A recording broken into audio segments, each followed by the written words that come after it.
Hello and welcome everyone. Sorry for the late start. Some things happened while I clicked live, between I clicked live and I was actually here. Hope you're all doing well. Hope you're all having a good time.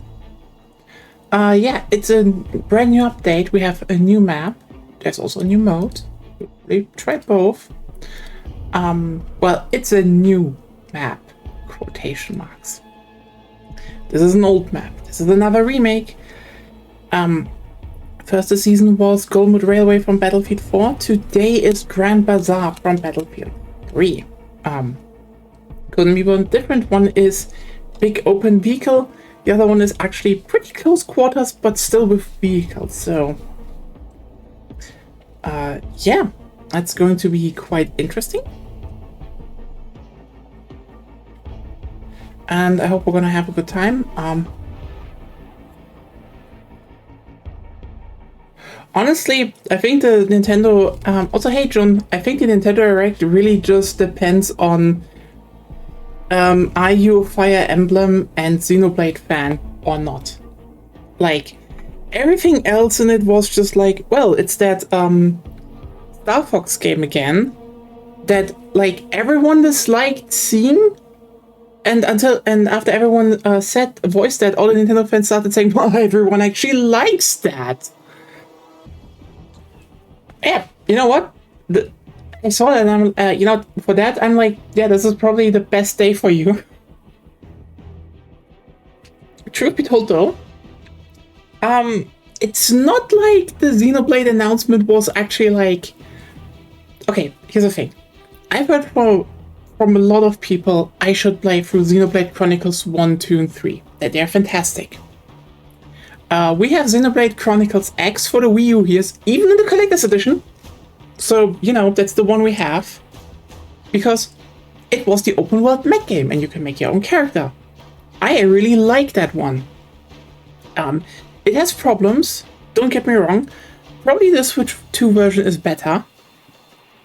But it's like, I don't know, like the thing is, if you really want to have the most platonic, like, mech game of all time, there is Xenoblade Chronicles X and nothing else. Thing is though, new Xenoblade game has a female protagonist. And now genuinely Agonia and I'm like, should we maybe invest in a Switch 2, maybe just because, maybe just on the fact that the new Xenoblade Chronicles has a girl protagonist, and this is fucking rare. And maybe we will enjoy one or two more games on the console the moment we have it. Like, I think Donkey Kong Bonanza probably. That's it. Like we are like I will say, people are forgetting that the Switch 2 really dropped off in sales already. And Nintendo's also like, oh yeah, we're not producing as much anymore. And it is to a degree, because I don't think, I think a lot of people are just still very ambivalent on that. Like, if you're a hardcore Nintendo fan and you just want to play those games, you will probably be happy. But like, yeah.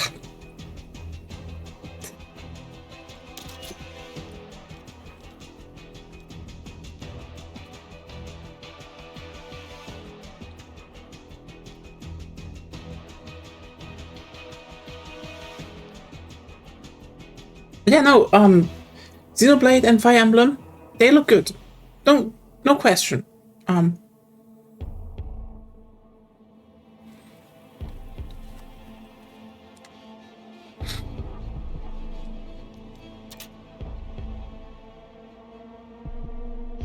Yeah, like, look, I will say that, there is just like the irony that a bunch of games they showed will probably just be like bought there anyway, like mostly bought on other systems anyway, because like,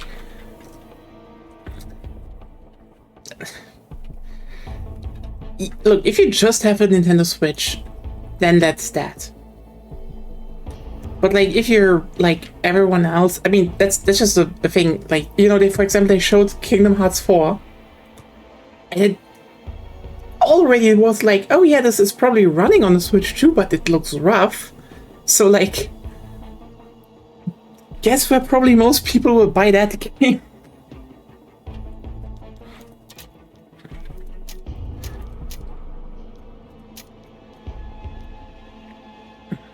We can... Okay.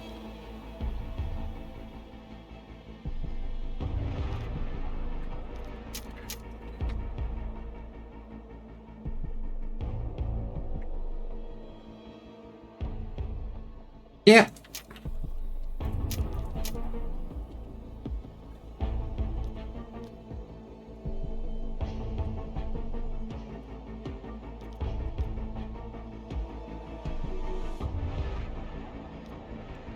Might be changing soon again, but that's a different topic. Well, you know what? Let's just jump in.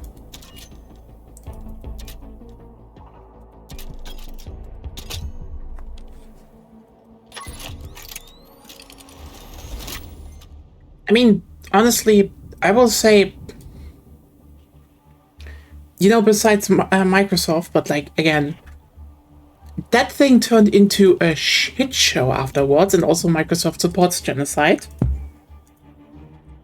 I think every show had something this year where I was like, oh yeah, you know what, that looks good.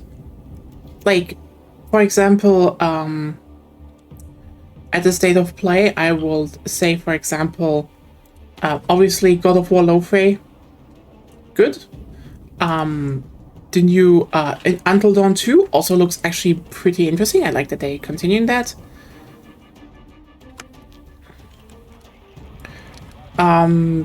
There is... how's it called?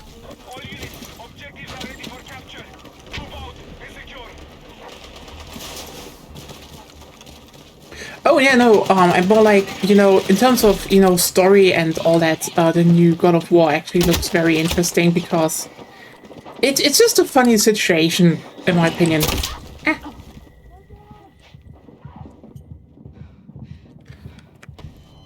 If you know what happens, what the story is of the new God of War game.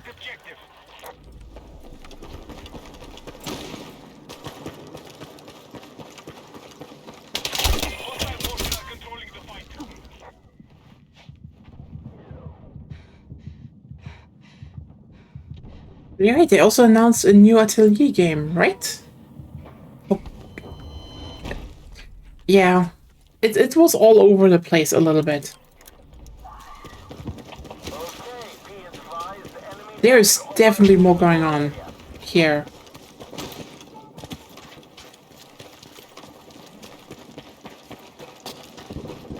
But yeah, Atelier means that Koei Tecmo's doing pretty well now. I mean, they even announced the sequel to their China spin-off of Neo. So, you know, they're busy, but apparently not busy enough to fix fucking Neo 3's performance.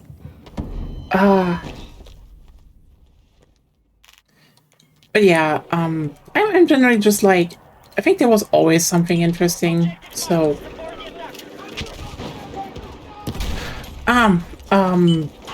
honestly, okay, basically the general gist of the next one, I think it's actually kind of unfair to say that this is a spin-off because it clearly is not. So basically, rough overview.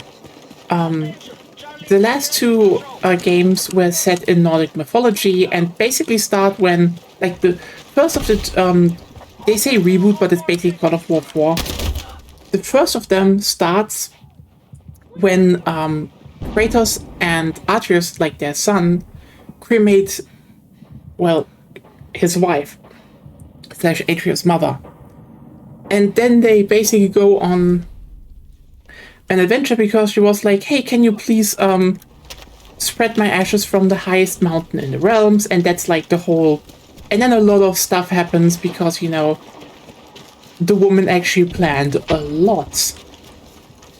Like, a lot ahead. So the thing is, the new spin-off, well, also starts where she, where she gets cremated, but with her getting sent to the afterlife. Problem is, as she very quickly realizes, this is not the afterlife that she thought she would end up in, the Nordic one, but somewhere else. And as it turns out, it's like the afterlife where all the dead gods are going. Which is, there are a lot of very, very bad, very dead gods. Also, well, the whole pantheon has been murdered. So this is going to be very fun. That's what I mean. In terms of story setup, this is just... It's just a very interesting twist on, like... Oh yeah, hey, it's a new character, new characters, fun setup, new gods, but also, like... Very much an oh god situation. Pun intended.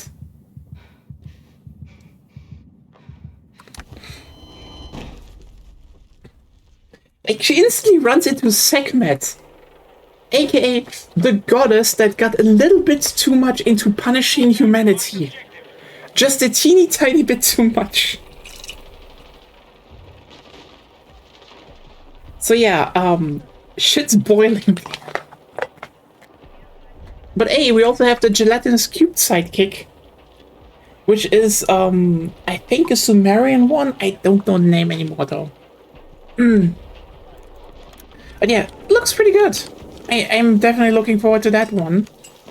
Just meaning I need to actually play the other ones. Well, the second one of the series.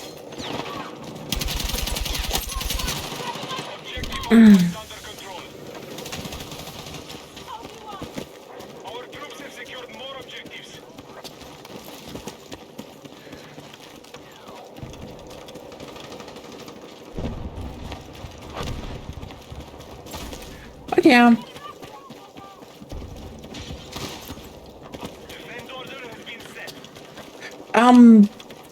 So I played the original God of War games, even the PSP spin-offs.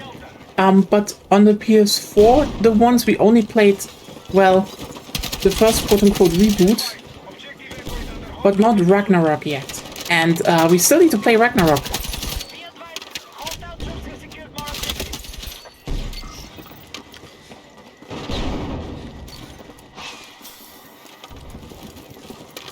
Damn. People are a lot more spread out this time. Like...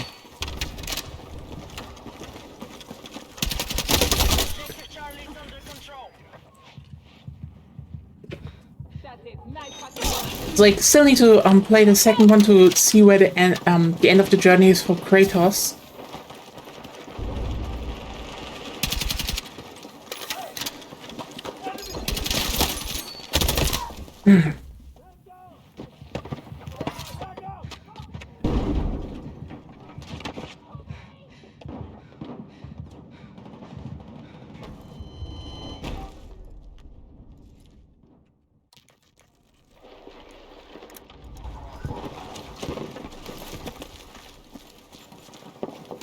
Goddamn, I really like the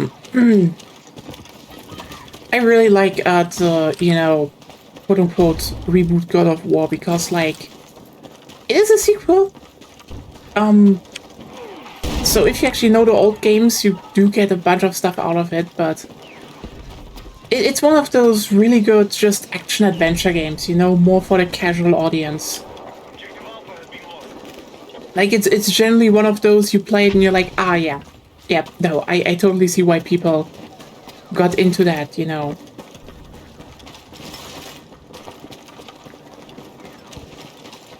Oh, okay.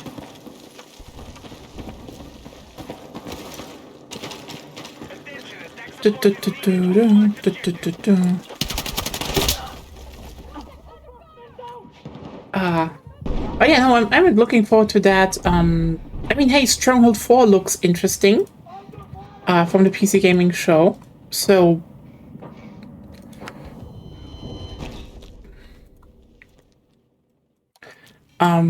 yeah. Xenoblade Genesis generally looks good. Like, I will not say... Again, it's one of those...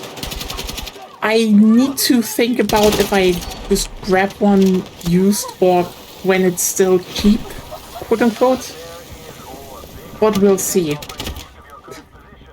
I mean, I'm just pissed right now because yesterday I saw, like, there was a sale on some Gunpla. And I was like, I should probably get it, but I should sleep over it. Now the sale is over, now I'm pissed. Nah. I wanted my plastic figurines. But, yeah.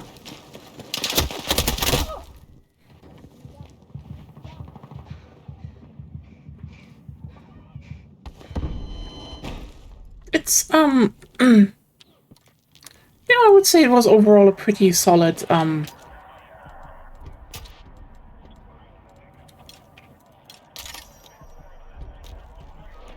quote-unquote reveal season.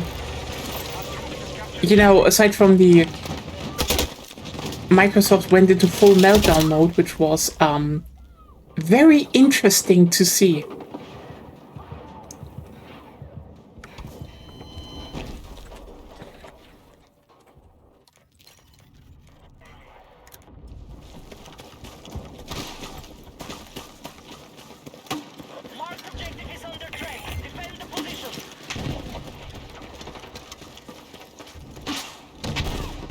But yeah, damn, they actually gave so much more cover to this map, which is good.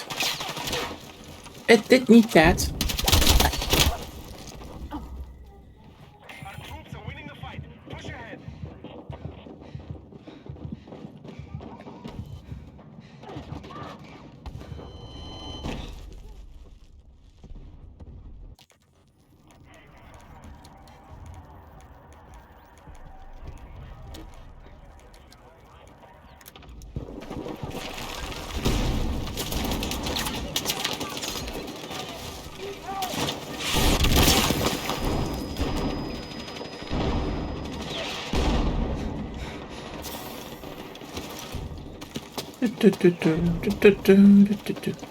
I will say though,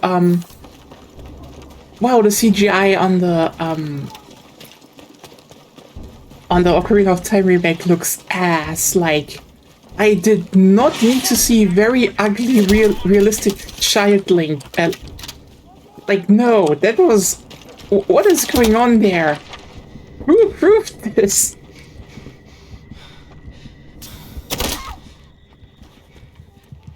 Like, I know some people say, oh hey, no, you need to give them a chance. But like, look, the Star Fox 64 remake looks ugly.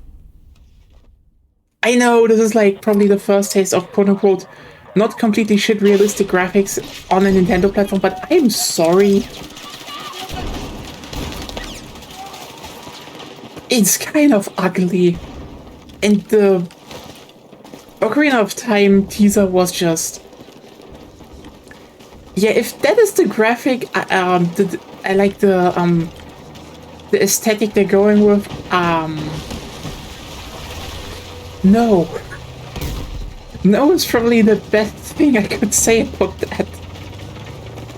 Which is wild to me, because, like, we're talking Ocarina of Time here. Yeah, we're talking Zelda in general. How? That is just like okay.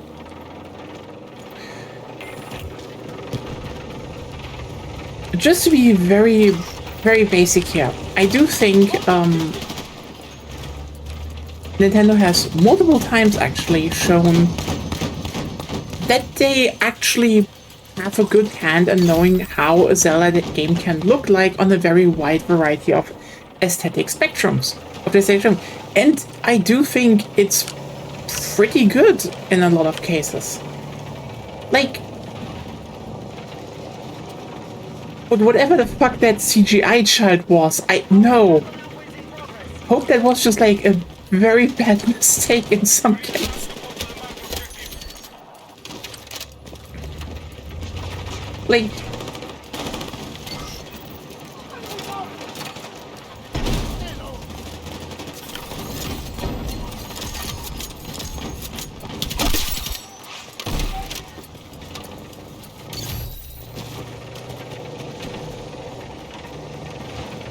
Like, for example, if you, for example, would ask me, okay, Meow, how do you think should an Ocarina of Time remake look like? The answer is actually pretty simple. Expand on the graphic style you did for the Wind Waker remake. Like, look, Ocarina of Time and also Majora's Mask always had, well, flat textures and flat colors. That was just their thing, because N64.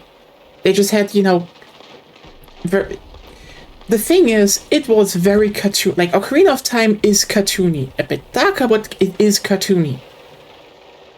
The most logical thing to do would be, you sit down, you actually make, you know, you go for the Wind Waker remake style with maybe a bit more detail, maybe a bit more better lighting, but overall that. And it would just fit really well into everything Ocarina of Time does. Might not be everyone's favorite, but that is, in my opinion, the best thing you could go with, actually. Now, but what if you want to have a bit more realistic thing? Well, you could still upgrade, you know, the lighting engine, make everything a bit sharper, but you know, Twilight Princess exists. You could reinvent the graphics. You know, I would say Majora's Mask would be definitely better fitted for the Twilight Princess art style because it's an inherently darker game. They also had tech demos that were looking good. Like, why does Sheldon look like Unreal Engine demo level? I don't get it. It's ugly.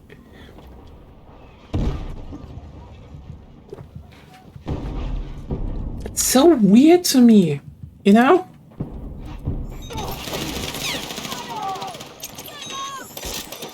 And then the big question is going to be anyway, is it even going to be good? Stay with me!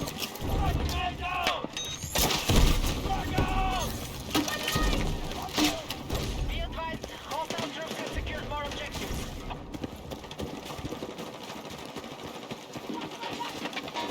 Got a rocket on it!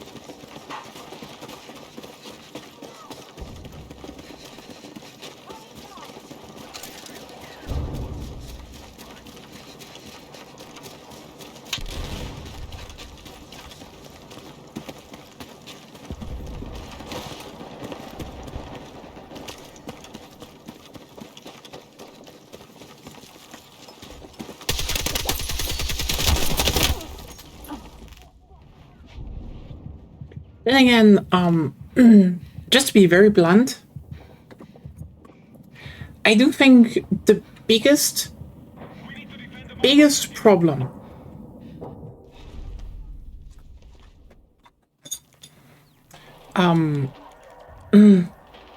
so with you know what, that is actually completely fair. Like, again, I don't know, maybe Xenoblade, look, most games I would buy used anyway. That's a thing. But I do think in general it is one of those. I think it's more the bigger question to answer or even to ask is, what is the point of a remake anyway? And this is actually bigger than you might think. Because, like, I do think the gaming industry and down to the developer has not grappled with the question of what is the point of a remake enough. I think some have, but I don't think all of them have.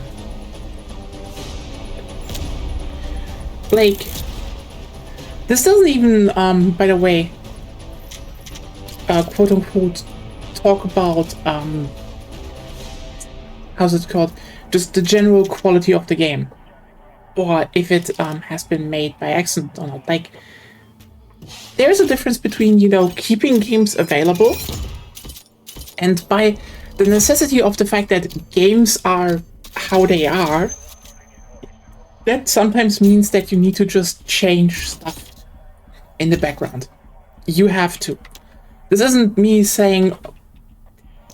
This is just basically like, look, a good example from the PC Gaming Show. Night Dive is making a remaster of Thief, the first Thief game, which is fantastic. Because listen, Thief is amazing. I am not crying that it's not going to run on the Dark Engine anymore, because, excuse me for saying this, but the Dark Engine was a load of horseshit. It did a lot of phenomenal things, and had great games on it, but it was janky as fuck. And there is a reason that even, you know, all the fan stuff made things work, but that's that. So just being like, hey, I can play this game with hopefully all the functions intact, in a way that actually runs on systems and has less technical problems.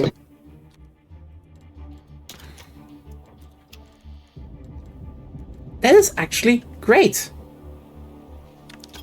That is really, really good. And I think, to a degree, a good remaster is very, like, remasters are, to a degree, in my opinion, very integral of keeping games alive and available. Especially old PC releases. Like, look, there are some PC releases that, especially because the devs just cling to them, they just run. You know, like Half-Life.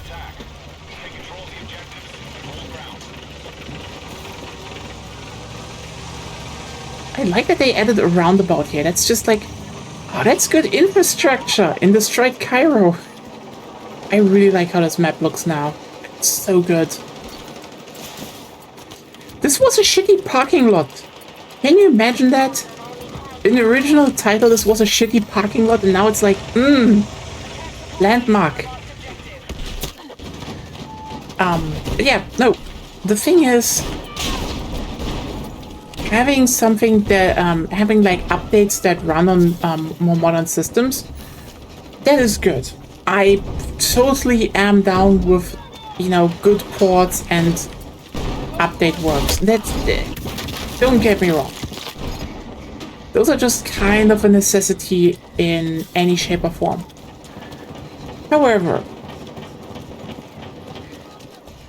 when you remake a game, what does that mean?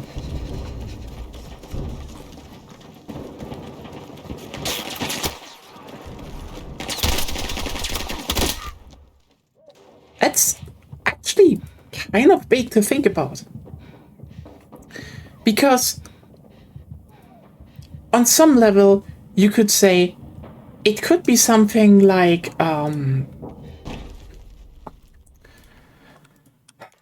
well, ironically, something like the Call of Duty Modern Warfare 4 remaster that said remaster, but in reality was just completely remade from the ground up. Like, they didn't even reuse the animations that so many other games in the series reused. They genuinely sat down and redid every single animation with a higher frame rate just because. Just for them to look one-to-one the same. To even have stuff like perks that were kind of useless. Like, for example,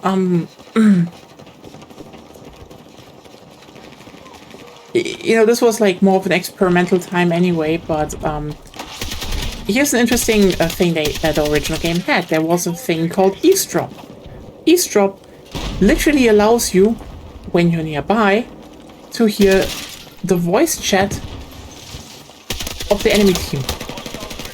Now, that requires that A, the enemy team is using the in-game voice chat, and B, people are using the in-game voice chat that, especially back then, is like one of those.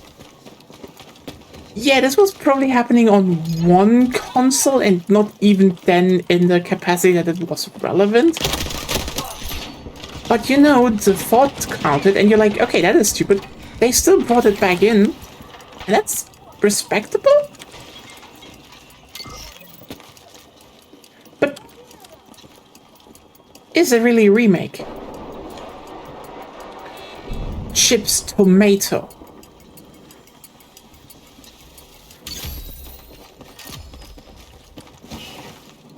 But on the other hand, yeah. Why are you remaking a game? What is the point of your remake? That is something, even some of the better ones, I don't think fully grasp. Like,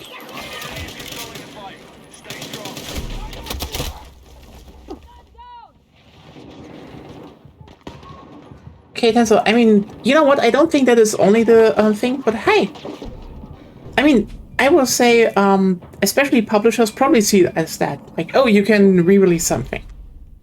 And I will also say a lot of times remakes definitely swing with the, let's just put it like this, the very bad notion of, oh, the old game is bad because, you know, and then, you know, just list a bunch of stuff that is not even bad. The thing is just, it was done 10 years ago, so now it's automatically bad. Like, you know, good example, Resident Evil. Oh, you can't, you know, walk while, you can shoot while walking. And it's like, is it really that much of a problem? Or is it just... where a lot of people online just crying about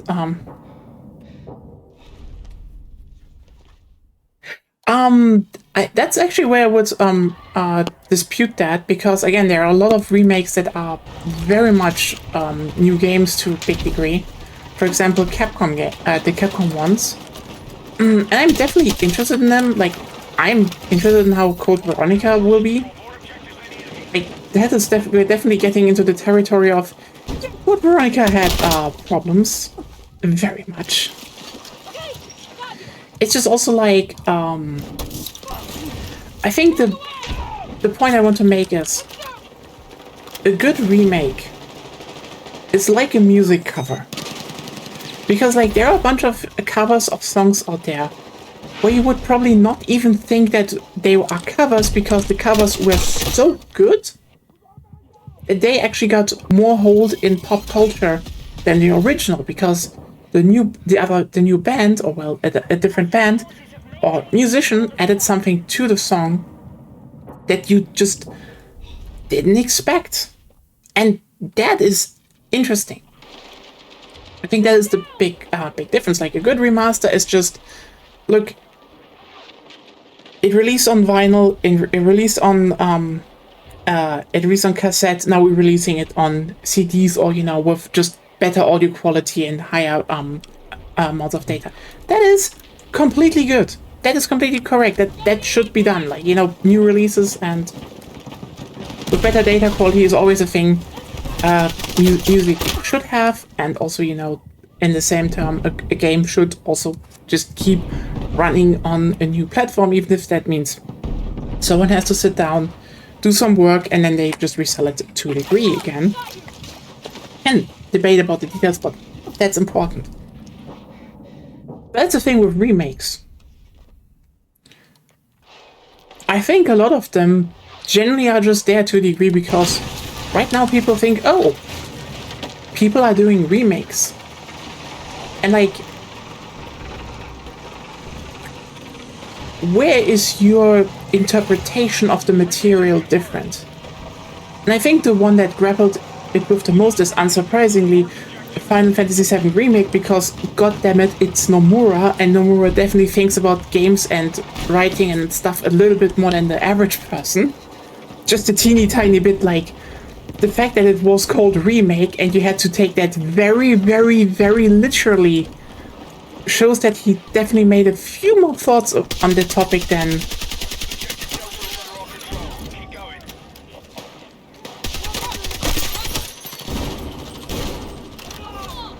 most.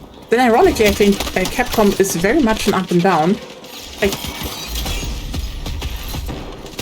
for example, I will say, despite me thinking there are definitely a bunch of problems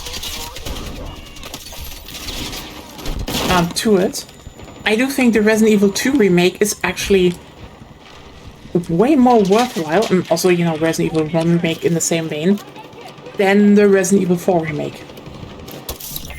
Why? Because Resident Evil 2 and Resident Evil 2 remake are, to a degree, very different games. Very different takes on the same idea of the game. That is good. That is really fucking good. Like, I do want to have games that say, hey, let's see everything from a new perspective. And that is really fantastic. I don't think, you know, one replaces the other. It's just like, generally, they are doing different things, even though I do think the remake has some major flaws, but that's a different problem.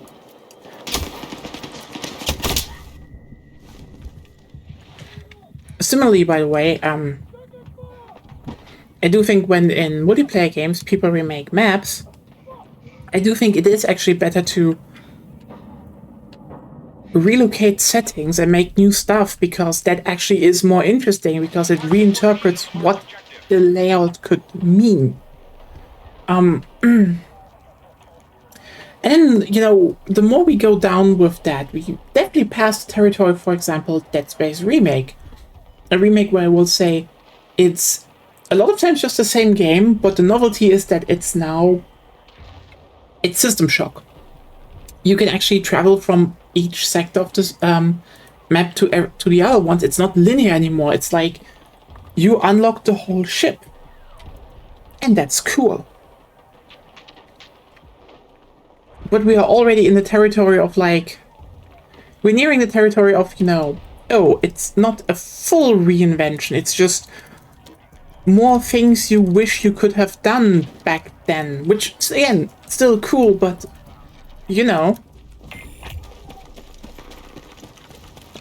And then you know, slowly go down and you reach Resident Evil 4, which is like, yeah, I guess the combat is slightly different, but what was the point here? You put all this effort into it to apparently simply make a remake for the sake of a remake. We are moving on objective Alpha. Meanwhile, and then we end up with probably the best example of everything, and that is Halo 1, the campaign remake. I think that literally... Fuck, I'm dying now. A game that apparently literally only exists because someone thought, we need to make another remake. That isn't even... That ironically isn't even doing anything new, but also fails at understanding what even the original game made interesting. But, like, good. And it's like... What happened here? You know? And that's the thing, I do think games like the Halo remake definitely are one of the contributing to the part of these things are not being done out of like out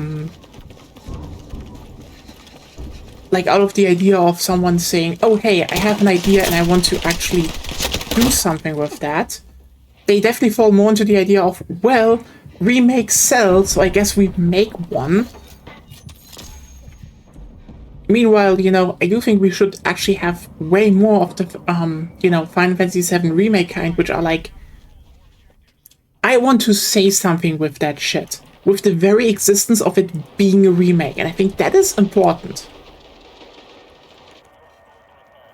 And the Ocarina of Time remake definitely feels very much similar to the Star Fox 64 remake. Definitely feels, you know, at this lower end of, oh yeah, we do it because the original sold, but also, you know, Alright, we now have 4 objectives. Well done. we can now make Star Fox less cryptic and beginner friendly and easy. And you're like, Move to attack the marked objective. why do you hate your old games so much, Nintendo? Like, look. The fact there was like a bunch of hidden shit in Star Fox 64 Good work. was good. Like, genuinely, that was good. That was like...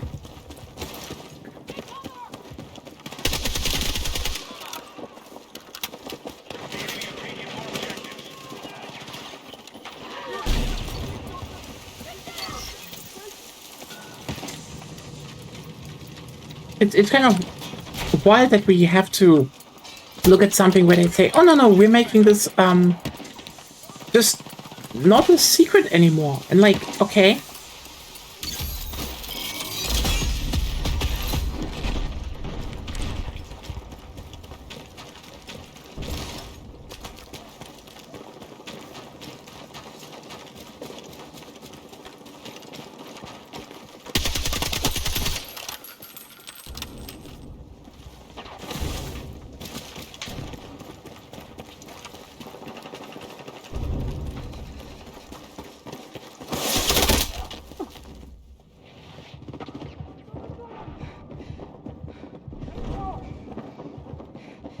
Be advised, I've spotted an enemy tank to your north.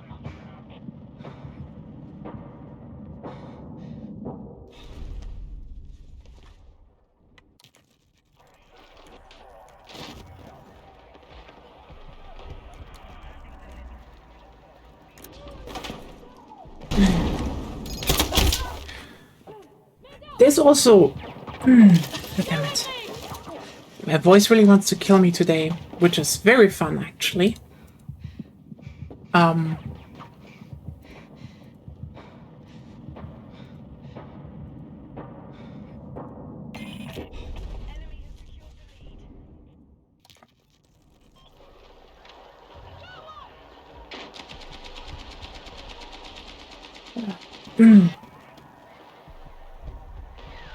I mean, I think one of the most, not only that, fascinating, I don't think fascinating is like the correct,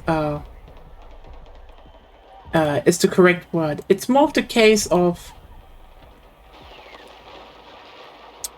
this feels rancid, things is the new Tomb Raider reboot. Because like,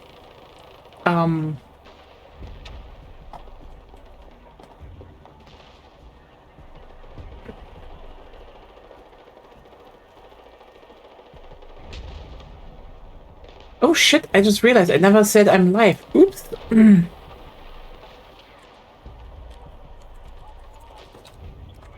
Attack support needed on the marked objective.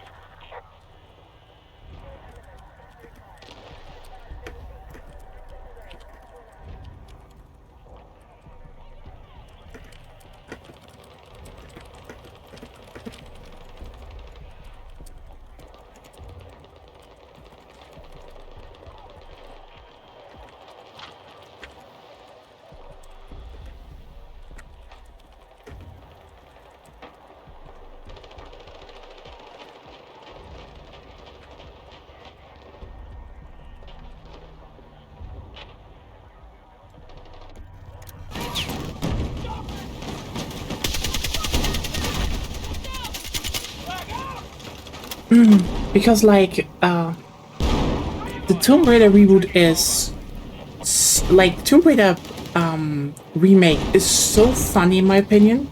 Because you need to keep in mind, this is not the first time they did one. No, it's actually way funnier. So basically, I'm taking you back to the 2000s, okay? So Crystal Dynamics kind of had this thing happening that they were like, oh hey, Lara Croft, like, a Tomb Raider had a problem. They just really didn't sell that much anymore, and like, look, the problem was stuff like Angel of Darkness. Like, if you played the Tomb Raider games that came before, Legends and Anniversary, you will get why. Hey Alexis, how are you doing? Well? Yeah, big guns are shooting my frustration away over being a fucking idiot. Damn it. But the thing is, they basically were like, okay, we farted out like 6 Tomb Raider games. Basically, the sale on the Gunpla figurines is over, and I should have just bought them yesterday, and I didn't, and I hate myself for that. Now they're more expensive. Sucks. I'm so stupid. I hesitate too much. I don't have it. I wish I had someone who told me stop hesitating and make a decision. But she's too nice and doesn't do that. She's not forcing me to do that, which is nice, but it doesn't help me. Now I'm angry because I didn't buy plastic, which I will get over. But for the time being, I'm angry about myself. It's very important. But yeah, basically they had the whole, yeah, we have problems. So they made a reboot.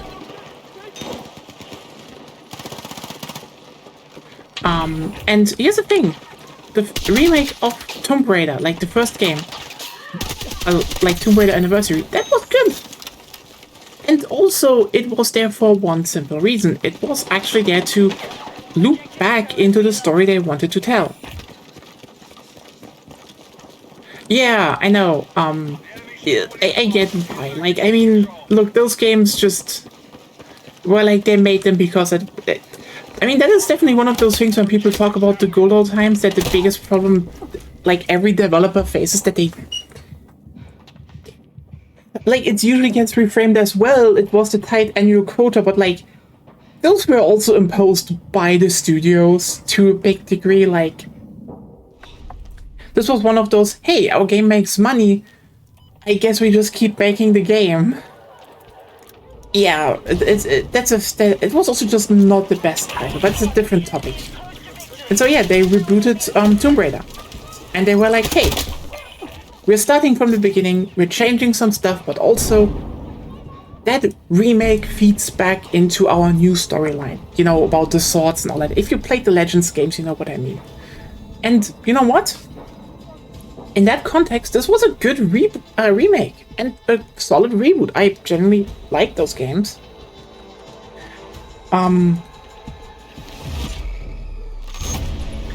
They kind of failed on their own, for their own reasons, but a different topic. The irony is just...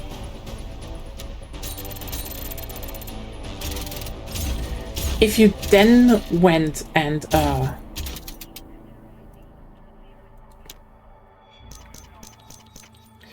if you then went and look at the new one,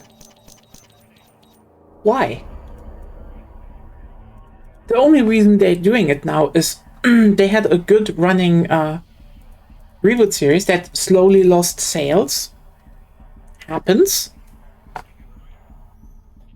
And now they're just doing a remake because of a remake. Also because they're using Gen AI. Like, I'm sorry to say that, but like, the new Lara design is fucking bland. And you can see where they used the generator. God.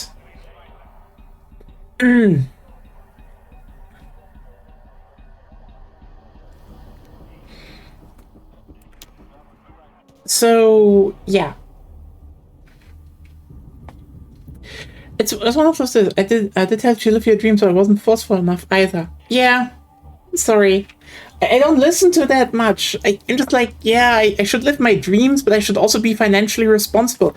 Turns out, getting them on sale would be financially responsible, but I did not do that, so now I'm just molding. That's on me.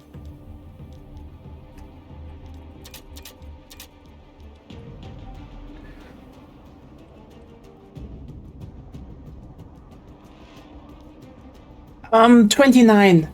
It was $15 before. I could have gotten both for $30. Now one of them costs $30. I hate this. Yeah, that's the thing. That's what I mean. I could have had both and I had all the Barbatosses, but no! I was stupid and I didn't do it. Now I'm just... Again, this one is on me. But yeah, I do think when we talk about remakes, there needs to be a point. And I think as time moved onwards, the point became ironically less thinking why a remake would be even interesting or what you could say with that, and more, We need you supporting the attack. well, remake. And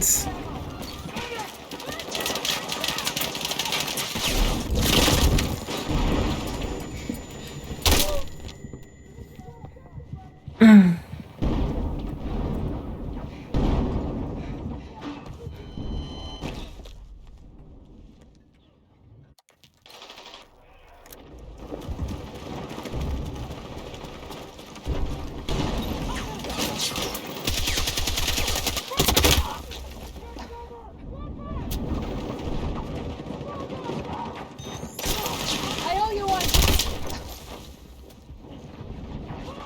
welcome to the hallway. It's still a shit show.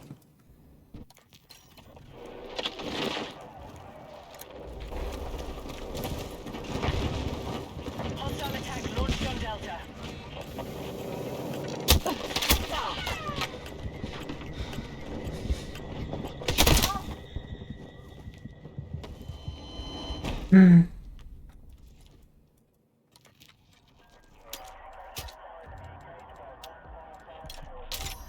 Attack support needed on the marked objective. The lessons. Yeah, Delta taken by I mean, hostiles. as I pointed out, I do think song covers are like a good example for how to do, what a good approach is, like in the sense of, you know, each band brings always a different idea to a song, but most remakes are just not that. They're just, hey, it's the same game, but different graphics, and I'm like, okay. Look, as dumb as it sounds, but if Nintendo would actually remake, you know, Ocarina of Time, but instead of, you know, making the graphics realistic, they would go and be like, hey, what if we actually just keep it simple, but like expand the combat and gameplay and dungeoneering, and like, you'd probably be like, well, that would be weird, but it would at least be a different take. Because, like, I rather wish someone reinterprets what Breath of the, like, what Ocarina of Time could be, rather than Ocarina of Time. Keep pushing. And I think that is always the biggest problem they have right now.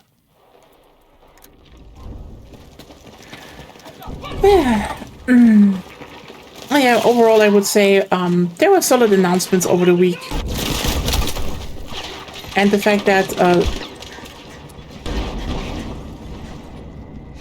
advised, the enemy now controls more objectives. Xenoblade is getting a female protagonist.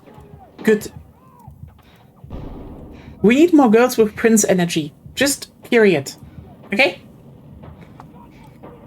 I saw someone describe her as Elf Utena, and like, you know what? That is very accurate, actually. And also very good design in that regard. We need attack support on the marked objective.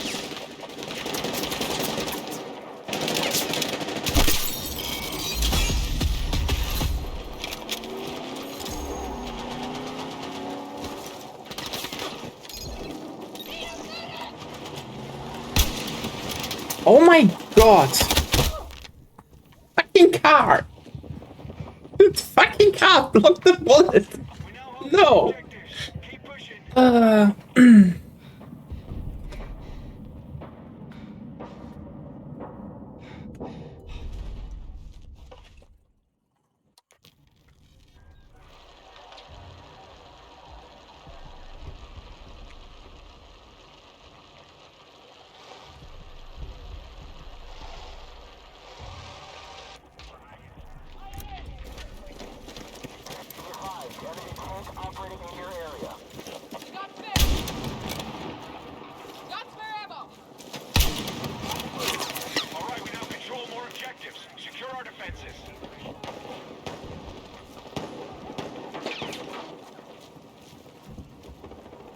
Objective Bravo is under our control.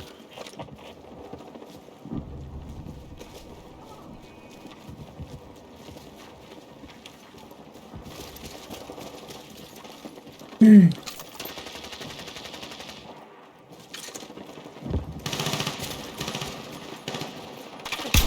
advised, enemy forces have taken objective Charlie.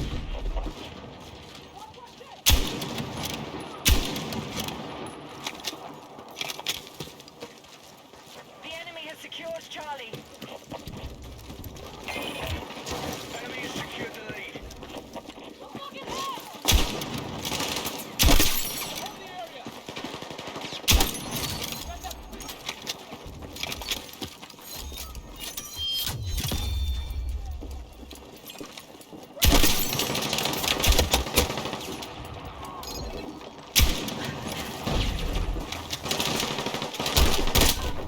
Damn it. Advised, enemy forces have the upper hand. Let's regroup. Well, I only want to be the negative.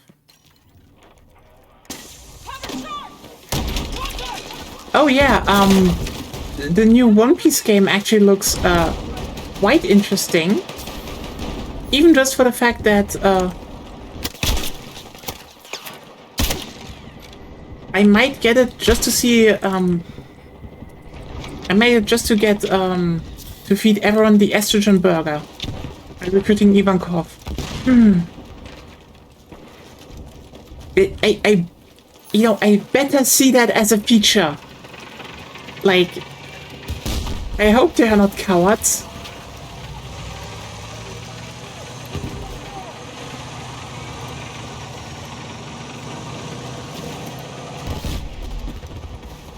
We are moving on Delta.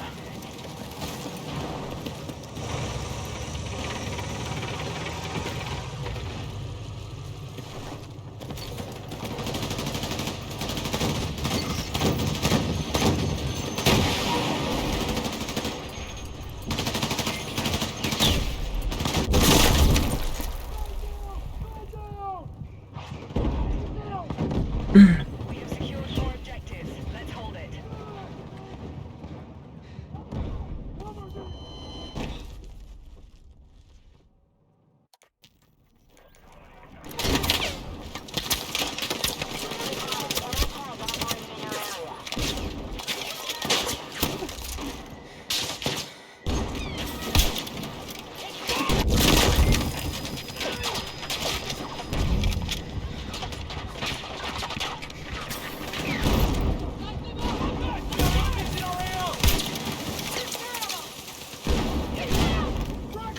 Objective Charlie's in enemy hands.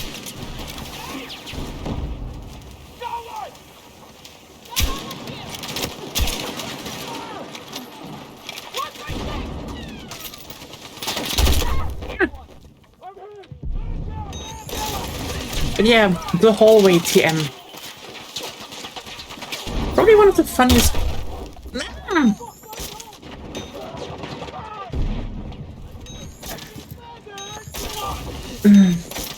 lightsaber! You're a lightsaber! Bravo has been lost. Probably the main reason why this map got so iconic. Wasn't that good? Ironically, I would say this was one of the more... It was a good map back in the day. It was pretty easy to improve actually, because like the main thing you could need to do was just improve the outside, and they did just that. So like, We need you supporting the attack.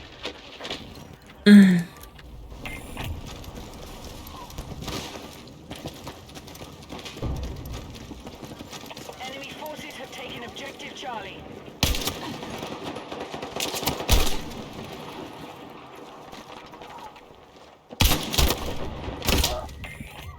We've taken the lead. but how is everyone else doing? Now that we have like a whole week of just announcements behind us.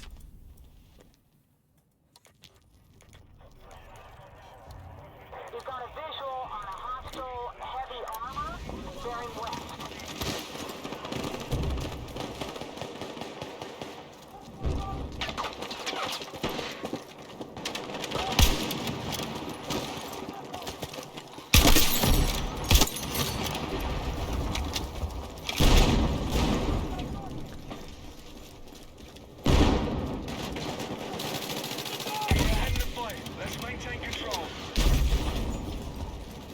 Yeah, I get you. It's always shit to wait. Enemy attack North Bravo.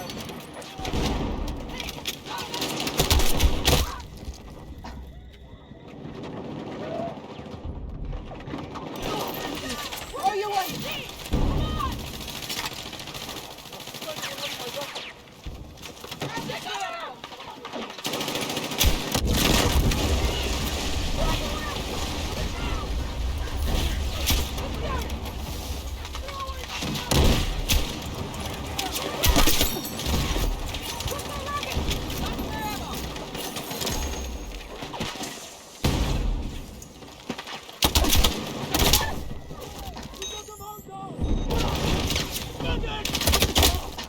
Now, any interesting thing I forgot this time around?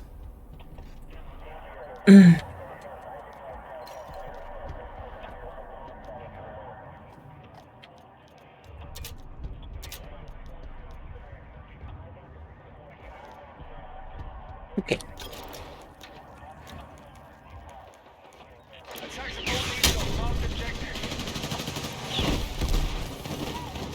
Hostiles now hold more objectives. Out.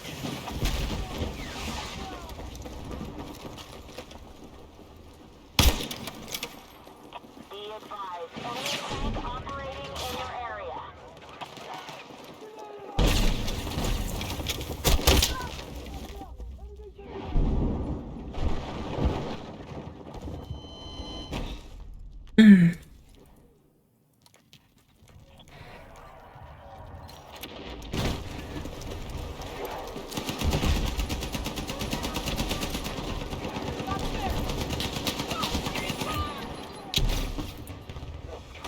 But yeah, I mean, honestly, the small meltdown of Microsoft after yesterday was probably one of the more interesting things to watch from the whole from this whole week.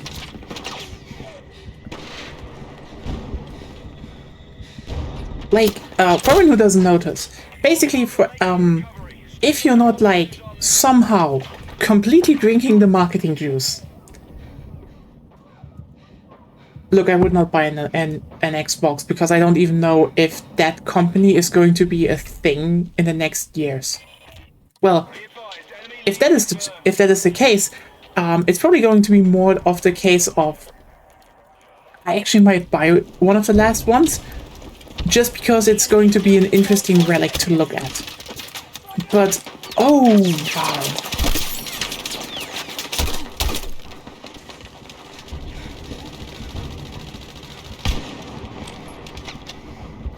Like, here's the thing.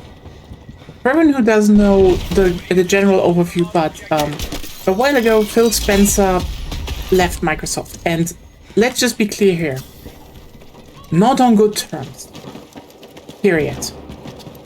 And the new head is from the AI division. So, sorry, for everyone who's saying, oh, but she's doing great stuff. All of her shit right now is just... Hey, Sophie, I'm doing pretty well. Just my throat is now want to kill me, but I think that might be a side effect of my new meds, but that's a different story. But yeah, the thing is,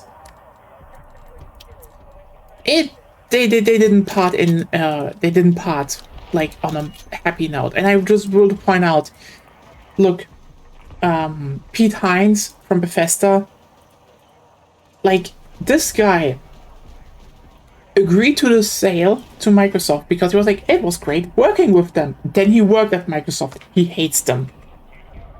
Like, this is someone who literally made a 180 in his opinion of the company just by working there for not even a year. It's... Let me tell you, the streak recently is impressive. But... the big but here move to attack the marked sadly doesn't belong to a girl. The new chef, and I will say, is from the Gen AI division, and she is also, she also keeps hiring people from AI companies into positions. But it's like, oh, we're totally not putting that on the Xbox. Stop lying. Like, especially after yesterday, everyone should just not listen to them anymore. These people are liars. Like, odd in the act liars.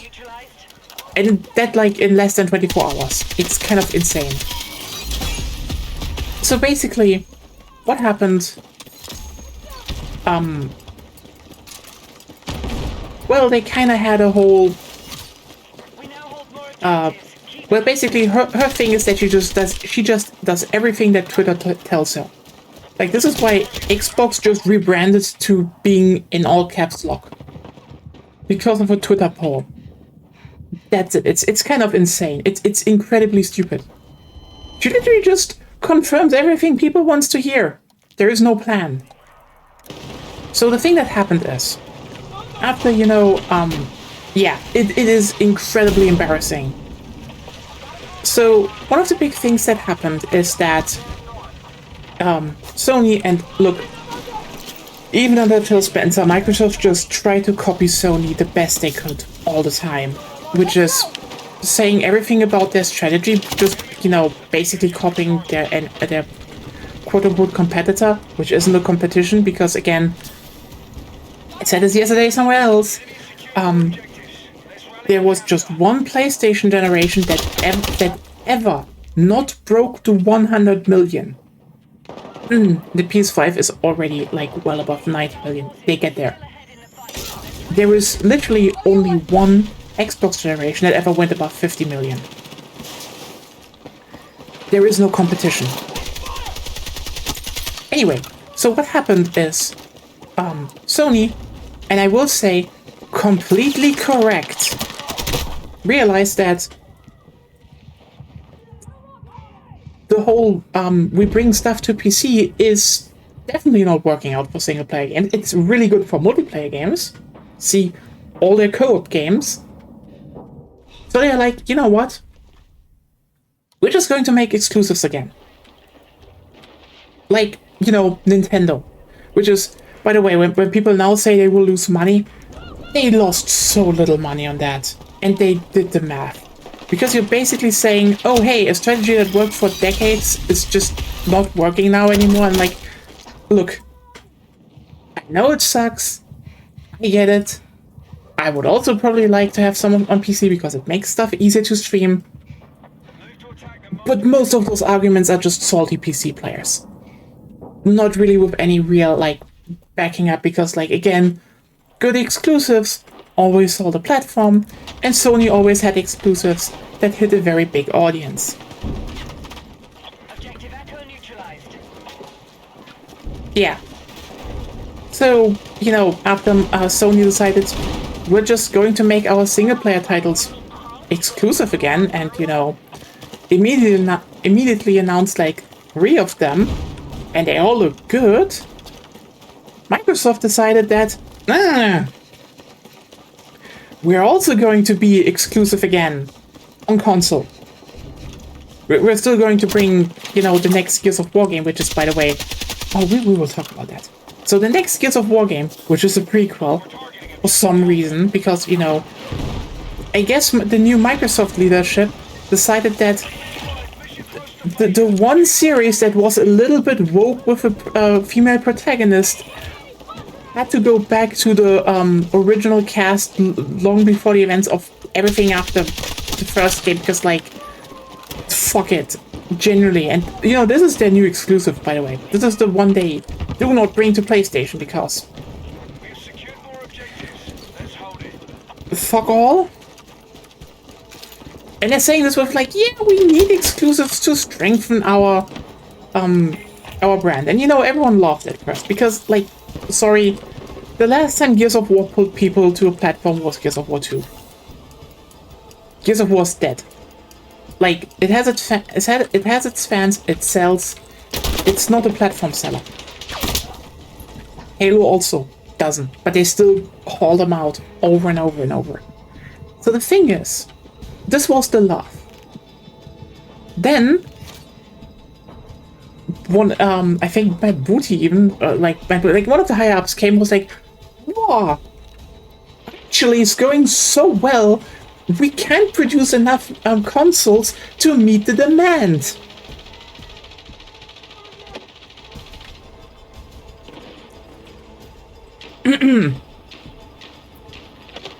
What do you mean with there are not enough Xbox consoles to meet demand? Which, you know, by the way, was disproven immediately. Immediately. And, like, yeah, if you make a global average, you could say this was a half-truth. You know, it's the whole, no one needs to, no one can lie. But you can also not say that things look bad. So you just take the one statistic that makes you look kind of good out of context. Because, like, Objective Echo has been secured. you know, if two people want Xbox and you only have one Xbox, well, damn lies and statistics. So this was just kind of funny because, you know, people then started posting sales numbers and look, the only way this one is actually remotely true in any shape or form across any market is they're just not producing any of them. And that's probably the case. That's literally the case. They just stopped producing them.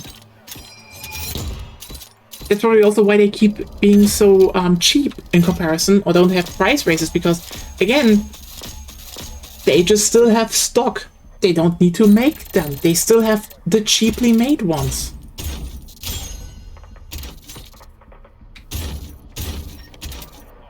Which is embarrassing. Look, that was embarrassing, okay? But then came the thing. See, in developer interviews, because they had the whole thing about, you know, the new Gears of War game, and such, they actually realized, people actually realized in the reveal trailer and in that interview, there's still the logo of the PlayStation 5.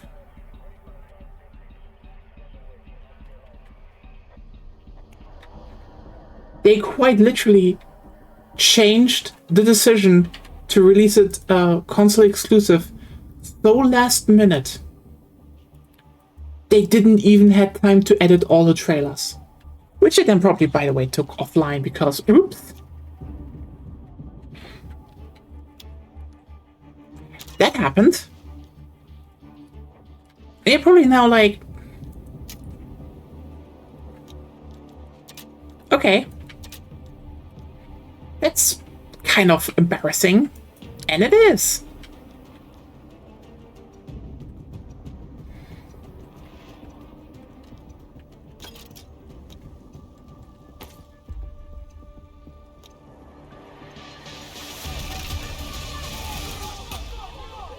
The thing is just... how should I put it in the best way, but... imagine if then someone from the higher ups goes online and says, no, this was not a last minute decision.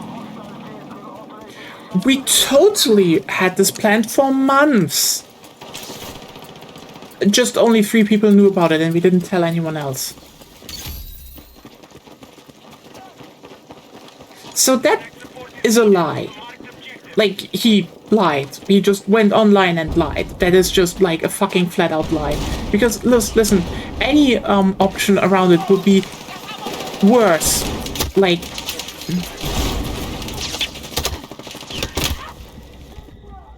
like, look. He lied. But if he didn't lie, this would mean someone at Microsoft decided a game would not go, would not go multiplat, and didn't tell anyone until very, very shortly before the show. Not the marketing, not the PR, not the marketing, not the developers, not anyone. That is not a company that will last. That is just... if that was true, it would be mismanagement of the highest grade. Because again, something like this game will not come out on another platform is, and it's kind of ironic that this needs to be stressed,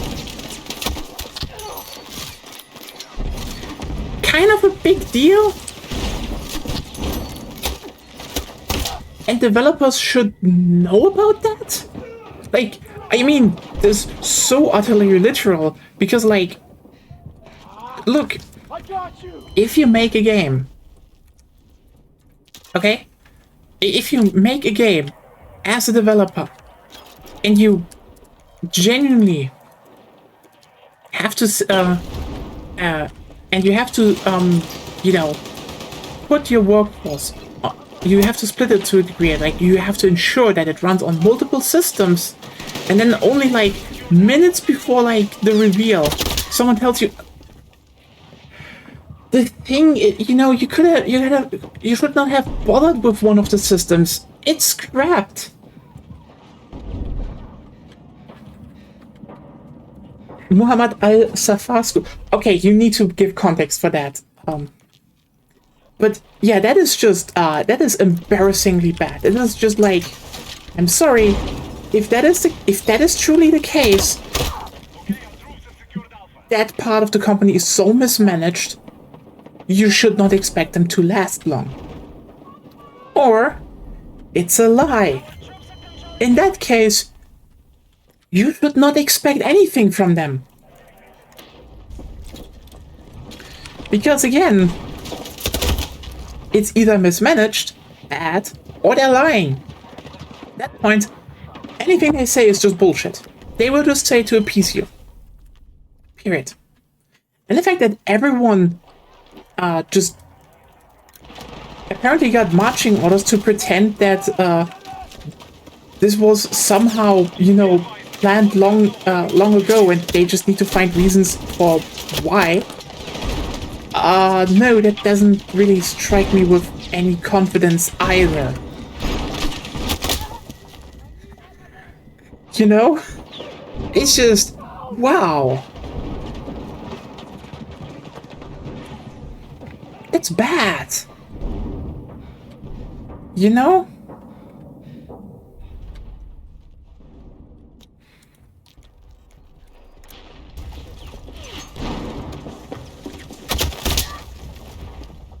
Then again, I have not really a lot of,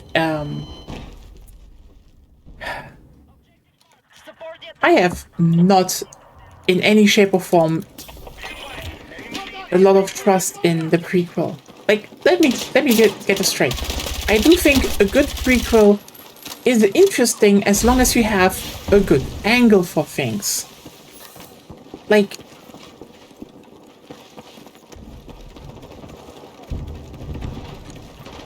for example, I do like Yakuza 0. I streamed through the whole fucking game recently. I will not say that I'm against prequels. The thing is just, you know, when prequels are coming up and, you know, the people that make it boast about stuff in the writing and text that are just, you know, that feeling of, oh boy, they have lost the plot. He was Saddam Hussein's Minister of Information during the US invasion of Iraq, famous for blatantly obviously lying about the state of the war during it. Yeah, that happens. That happens a lot of times. That's just the biggest problem of autocrats, because you always have to please someone, and that's why they shoot them each other in the foot. Constantly, repeatedly.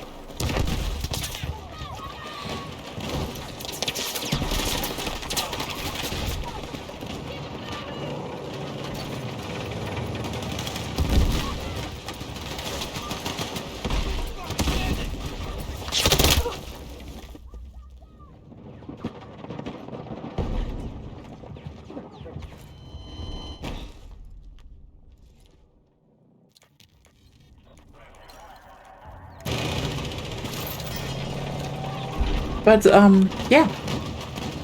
So the thing is, one of the... And I shit you not. So, okay, I do not know how much you know about Gears of War. But one of the more... Let's just actually kind of say it. It's a bit iconic. It's just genuinely the fact that they have these... the very silly chainsaw underbarrel attachments. It's stupid. But, like, in terms of gameplay, it works, especially during multiplayer. It's kind of a neat thing. And also, again, it just kind of feeds into the whole, yeah, this is gritty, but also just kind of silly vibe of the game. You know, the same way in Warhammer people have chainsaw swords. It's silly, but kind of awesome. So there's going to be an origin story for that attachment in the prequel.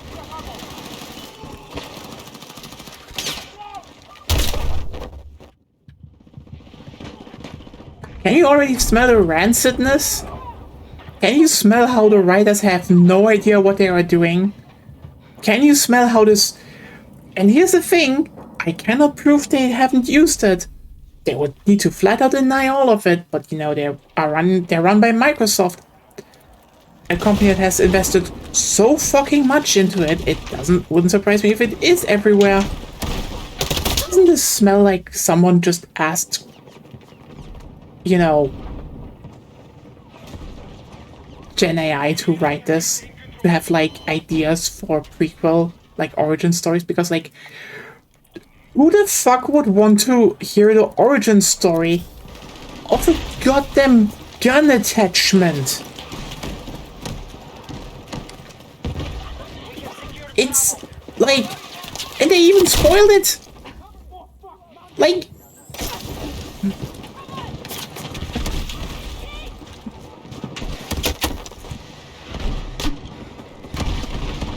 okay, just so you know, okay, just so you know.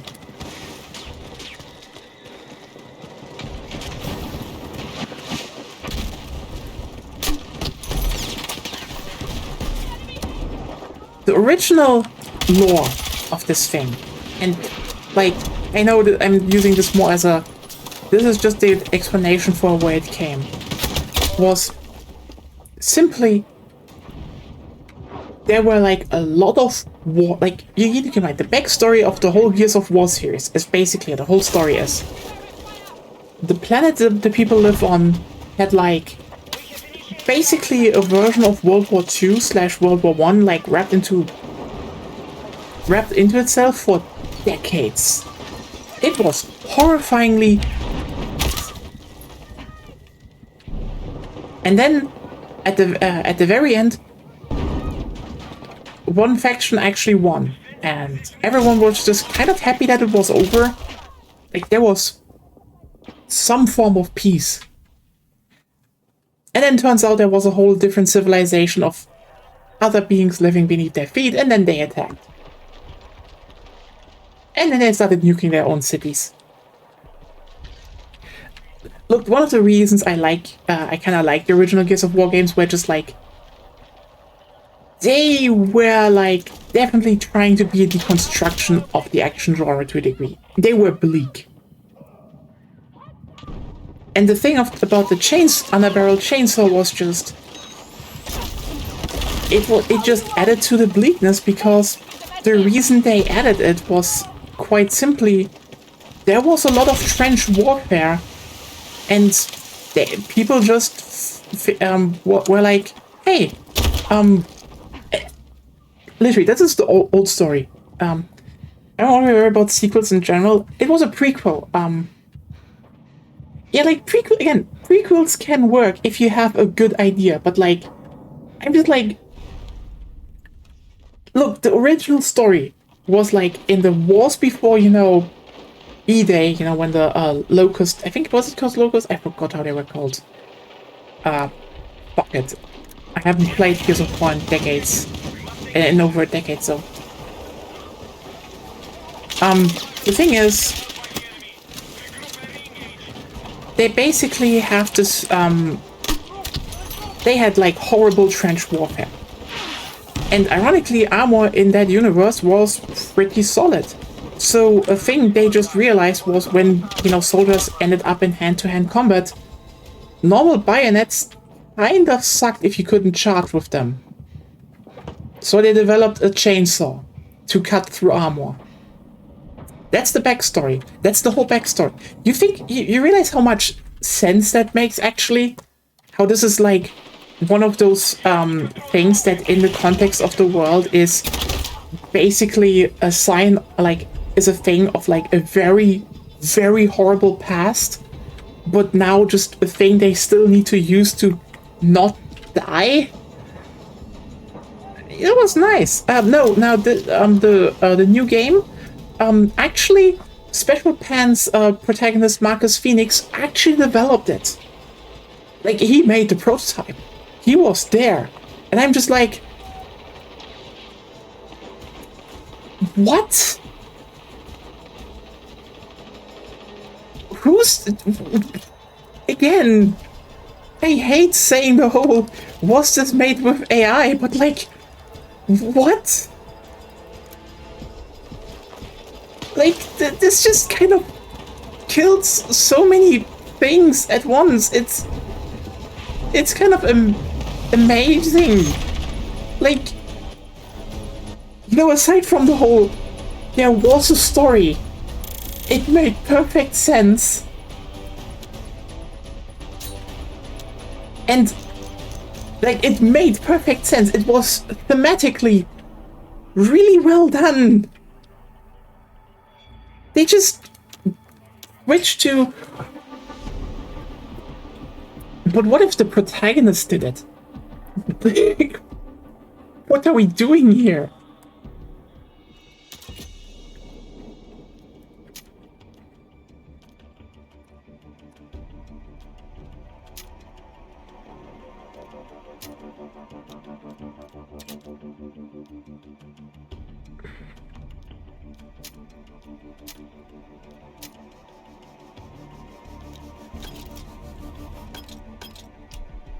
Let's also go back and play a bit of Obliteration. Yeah, like, I mean, sorry, it's the same with the new Tomb Raider reboot. I look at the design of Lara and I'm like, this is just fucking bland. This is just like the blandest Lara I have seen in all times. And like, people are like, oh, but it has all the parts of the original. Yes. Yes. It's still extremely bland, and the devs already admitted, yeah, we're using Gen AI for this shit. Oh boy, I wonder why Lara Croft looks so utterly bland.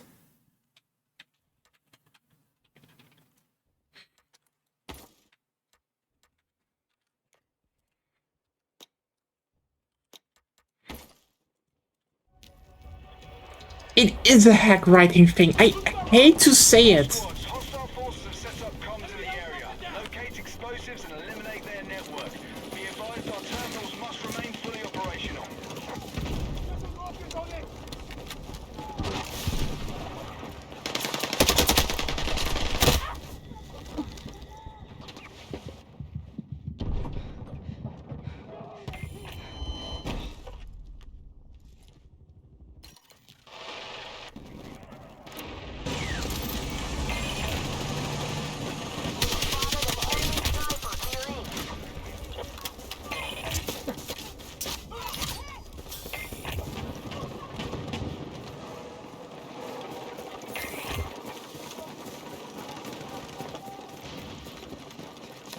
Like, you know what I find even more interesting about it?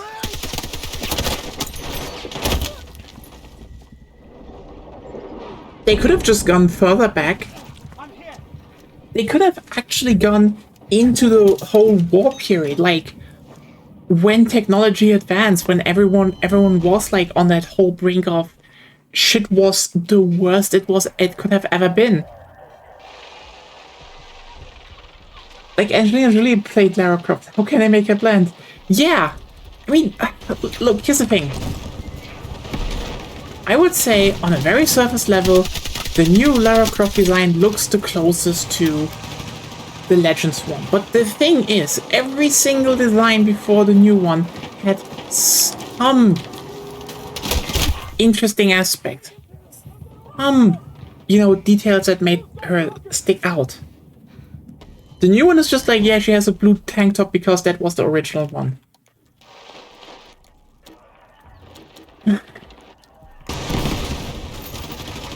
I mean, let me be clear. I don't even want to... Fuck it, now I'm saying it.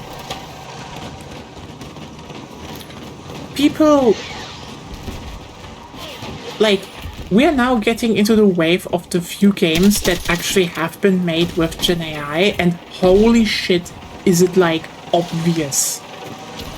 Like, look, Gen AI is bad, okay?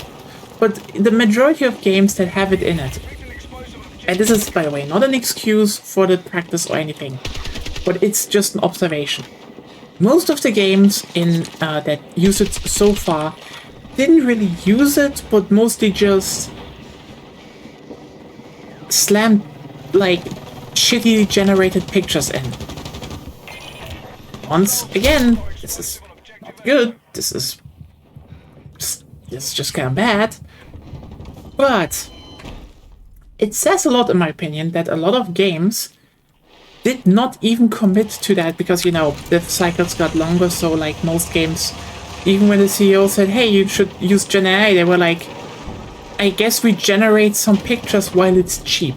Again, we had this weird, the game dev cycle length basically made it so that most games that come out didn't really have time to actually integrate Gen AI into them. Then some started to have it integrated into it. But now also Gen AI is getting so expensive already, while not even covering the cost, that it's not worth anymore to actually use it. So, like, you know, a bunch of companies, you know, a bunch of games would probably just dodge it by having long dev cycles, which is probably the most ironic thing I've ever heard in a long time. Anyway, the thing is, now we have some games that actually used it. Holy shit, they look like ass. Like, look, the Tomb Raider reboot is just like, yeah, Lara Croft looks really bland. And yeah, you can tell that they still had an artist draw over her because, you know, that's that. But still, I'm just pointing out, it looks bland. And the moment you actually point that out, people are also like, oh yeah, wait, that actually does look bland.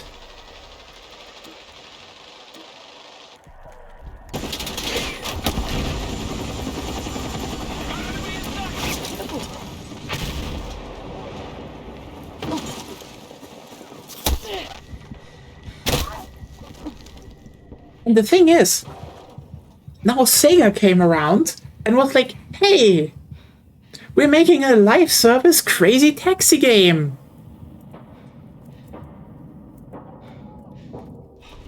So here's the thing: how this whole thing came out. First of all, everyone was like, "Oh yeah, right, they're doing Crazy Taxi again." Then everyone was like, "Oh, they're using Gen AI." Then everyone saw gameplay. Look, any defense you can have of, oh, the game might sell well in Asian countries because of... No, it won't. The gameplay looks bad. Like, this is like, genuinely... You know what Crazy Taxis is like actually known for and why it had an... And I need to stress this here. Crazy Taxi is not a brand that has a huge audience. Crazy Taxi is one of the sicko audience ones. In Japan, in America, in Europe, those are the three markets where people grew up with that game, and where they would buy it, and where they would try to even get people into it. So the thing about it is that Crazy Taxi has quite literally, damn it, the mixture of very good feeling of speed, but also having mechanical depth. The new Crazy Taxi has no feeling of speed, and they streamlined all the mechanics. The depth is just out. And like,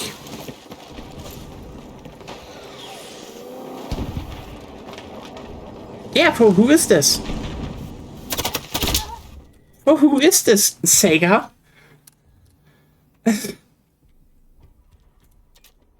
And I need to actually, I'm sitting here being like,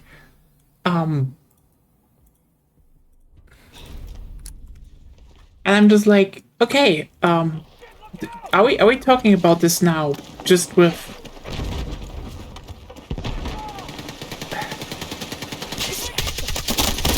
because I sorry, the thing about oh, what if the game just sells in Asia? Objective Charlie.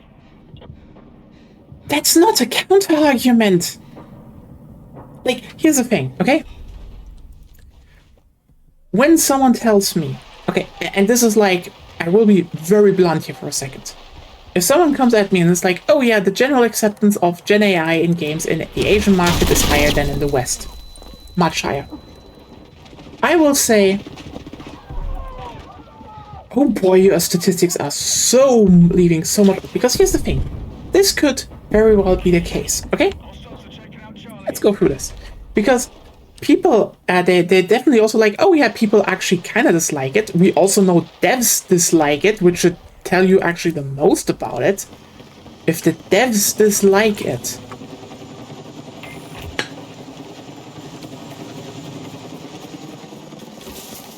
but then you also need to think about the fact that which games? Because when you just go and say, well, the Asian game market, what is the majority of the Asian game market? Explosive charge almost ready for pickup. Genuine question. What is it? Is it high quality games that you buy, that you pay to play, like in the West and America and Japan? Or is it a lot of free-to-play shit that is getting farted out by the minute, hoping that they catch some whales? Which one is it? Explosive device. Which one is dominating the Asian market? Explosive charge in enemy hands. Intercepted secure.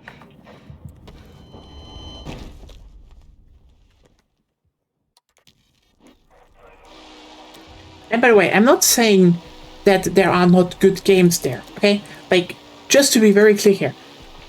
Agoni and I, we started playing Enfield, Arknight's Enfield recently, and it's a good game. There's some generally good games coming out of that market. I'm not saying against that. It's also just, look, do you know how many mobile games get released and die, like, by the minute? It is insane.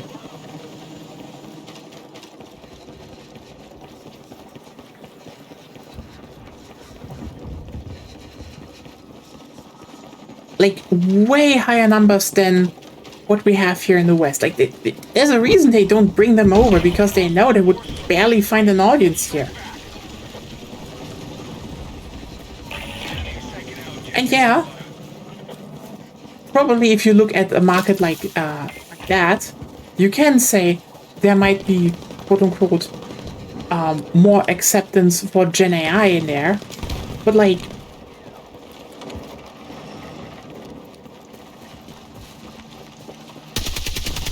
look, are we really going to talk about the elephant in the room, that this is just like nearly everyone is just playing those games for free and they just hog onto a few whales and that's literally it?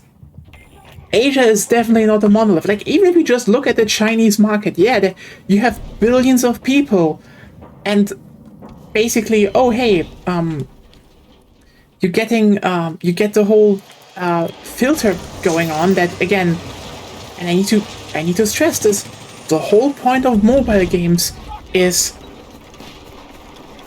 you basically put one out at to a widest audience possible.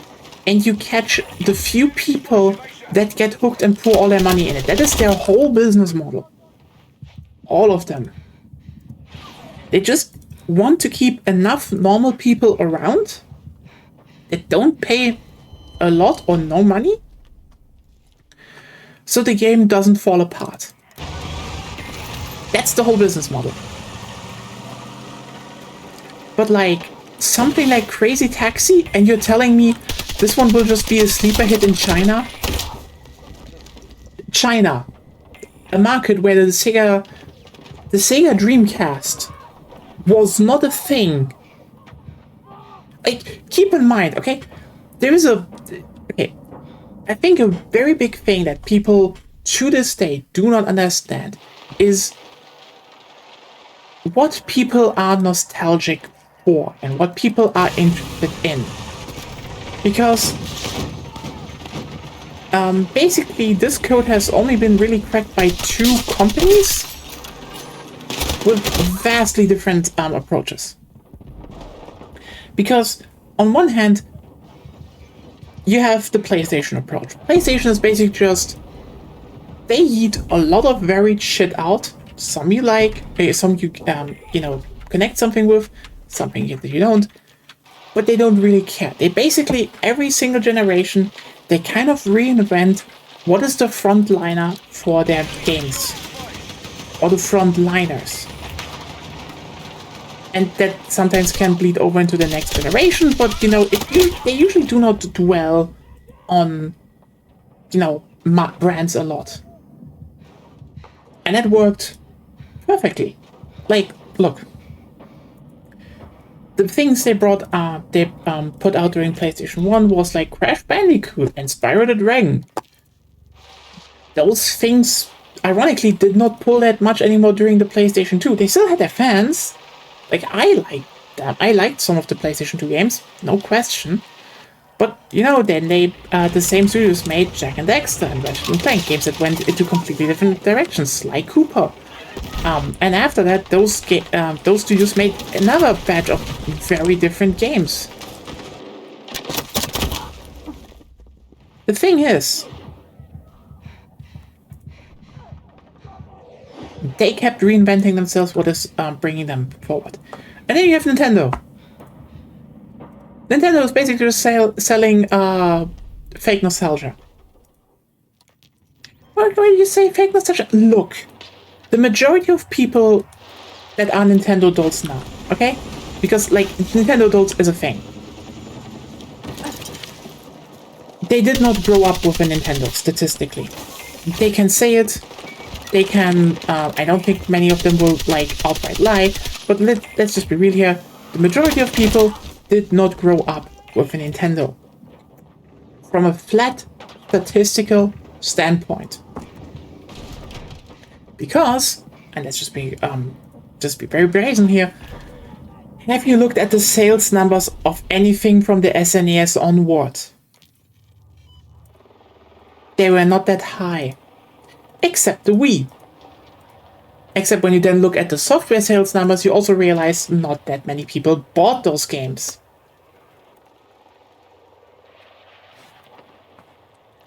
So nowadays everyone going for, well, remember all those N64, yeah, the ones you did not play. Oh well, let's put it like this, all those games you played on emulators. Because the thing what a lot of, you know, people on YouTube like the AVGN did was basically share this mythology of, look, we all had this shared a childhood of just picking Nintendo. Let's ignore that more people played Half-Life or other games. Again, the idea of the shared mythology, and Nintendo just leaned heavily into that, and it sells copies now, which is very funny in my opinion, but hey, it works. Anyway, the thing is just, look, there are Sega freaks, and I respect the hell out of some of them. They make some great indie games. Fuck, if you haven't heard it, the new Cuphead game is not just an 8-bit game, it's quite literally written in assembly to run on the Sega Master System.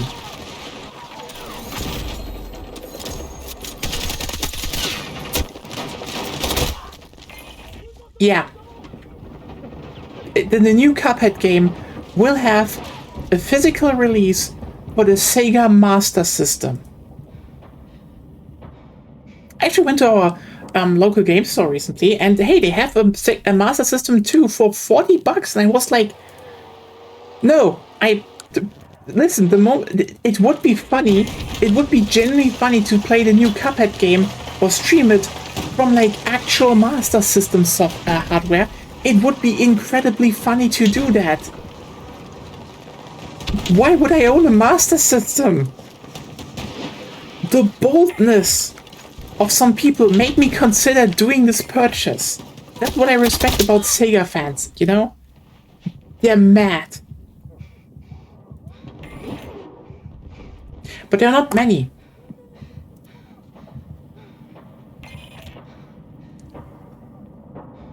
Look, like nearly every person online that likes old Sega stuff is kind of like the whole audience for the Dreamcast. Hostiles have armed an explosive on objective Alpha. And I hate to say that, like, again, remember, Crazy Taxi came out on a console that didn't sell. We've defused the explosive on objective Alpha.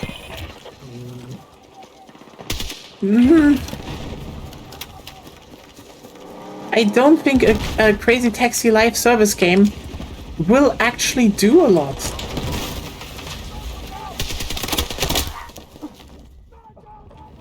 Anyway.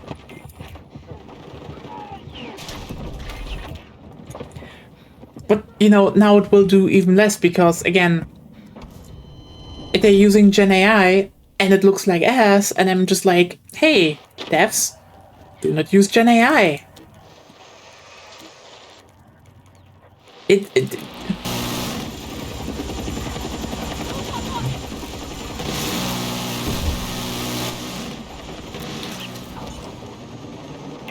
I think that is probably the most interesting part about this year for me right now. The amount of games that are coming out that got announced where devs were like, oh yeah, we're using Gen AI, and how many of them just look, you know, like there's a parade against the usage of Gen AI going on.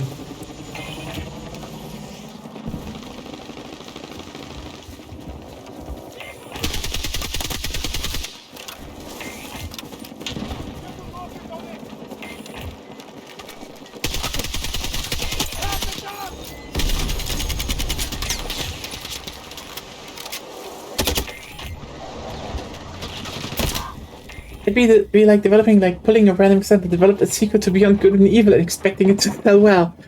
Oh, look, here's the thing, okay? There are some sequels in video games that are there because the lead designer wants to do them. And then there are sequels or remakes in video games that are there because, and I know this sounds probably kind of shit, because people online were vocal. And not in the positive sense. Like,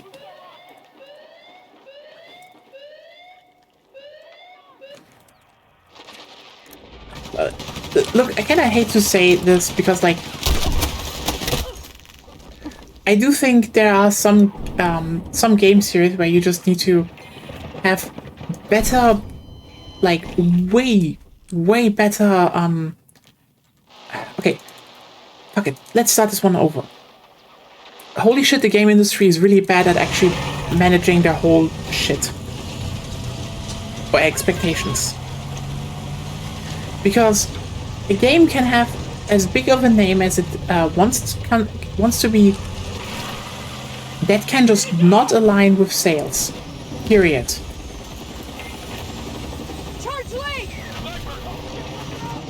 You know?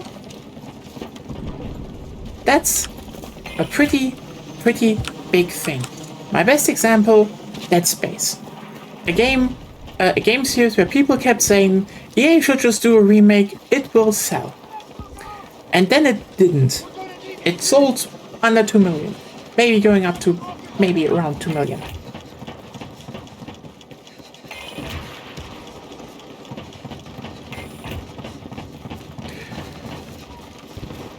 You can say, oh, but what if... No, this isn't like, this has nothing to do with the quality of the game. The remake was excellent.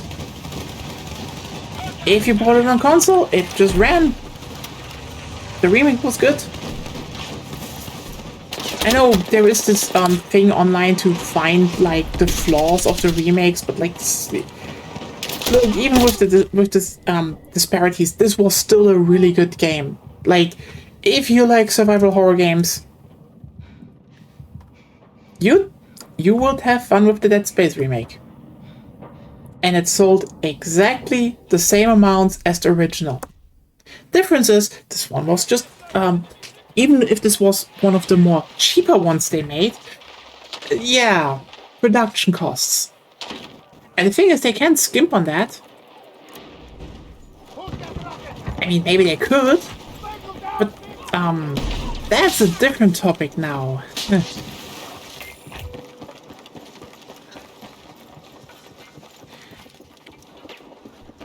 Because, like, the problem is, if you look at some of the, because that is probably the biggest problem a lot of, franchise, like, a lot of, series from big publishers face nowadays is just, if it's not a bit, you cannot actually go and, make a game that, looks not that good. Like, people would rip you would rip them a new asshole just for doing that. Like, visually, it needs to be at least around the PlayStation 4.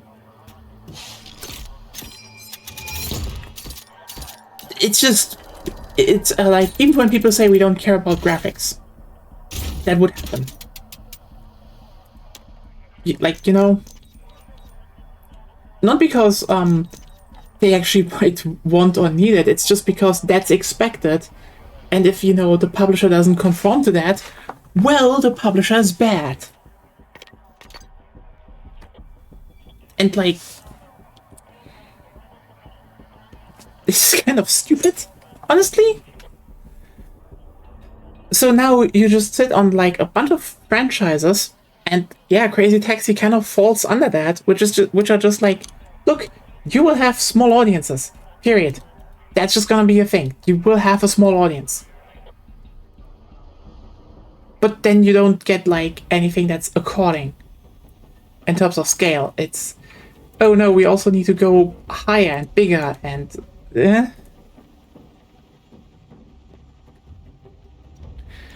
And look!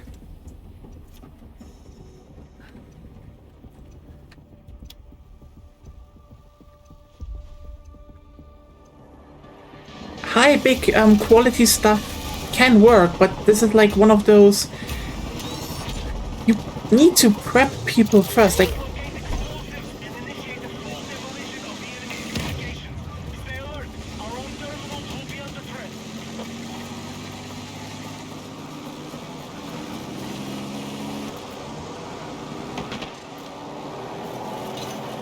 Like, for example, okay? I do think a good Dead Space game could actually, like, I think Dead Space could actually have a success, but only if it actually starts penetrating the market in different ways. Because right now the old games are old. They have problems. People will probably not touch them a lot of times, and like, look, they probably should update the engines and shit, but that's a different topic. Anyway, Dead Space Remake, good, but like, anyone who was not into Dead Space will not buy it. But you basically need, and this is probably the main thing a lot of the companies have not figured out yet, is either you present a hook so strong that people get interested in it, and that means, cannot stress this enough, pander to a very vocal audience. Like, you know, people are like, oh, but what if this game, every game panders, every successful game panders, every fucking successful game knows what its fucking core audience is, that then gets very vocal and tells everyone else they should also try it. Because trust me, bro, is genuinely one of the best marketings that work, strategies that work. I'm not even mincing words here. Like, look, why was the new God of War announcements? Everyone was like, "Oh, hey, this looks great." The answer is kind of simple. You play girl. Do you know how starved women are for just female leads in video games? Like new stuff. Again, Agonia and I, we literally are thinking about getting a Switch 2 just because the next Xenoblade game has Elf Utena as the main protagonist.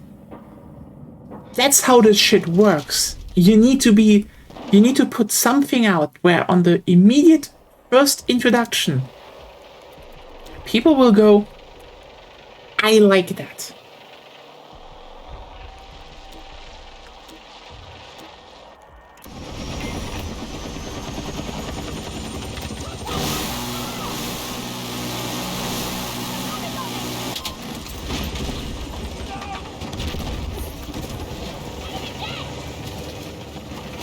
Like,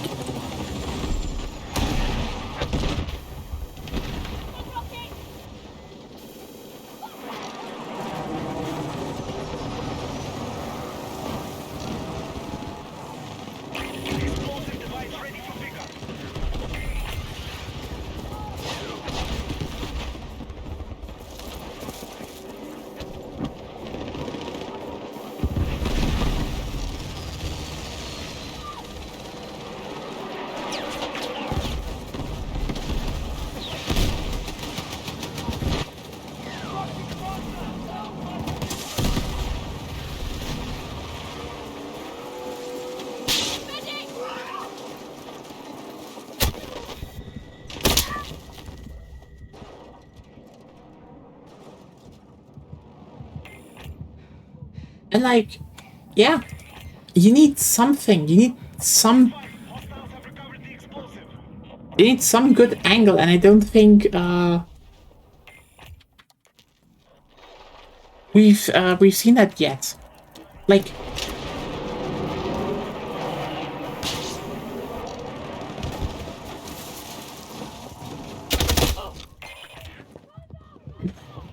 for example, if we go with Dead Space, I will say what they kind of need is, to a degree, a quote-unquote budget title, new protagonist that kind of laser focuses on one thing. Hell, you could be like really cheeky and maybe get the engine and maybe also say, oh, it's also partially made by them. Ooh, nice. Like from the Signalis devs, and probably a lot of people would be like, oh, they're making a Dead Space game, and like, yeah. See how many people we just like instantly have on board without like even bothering. It's kind.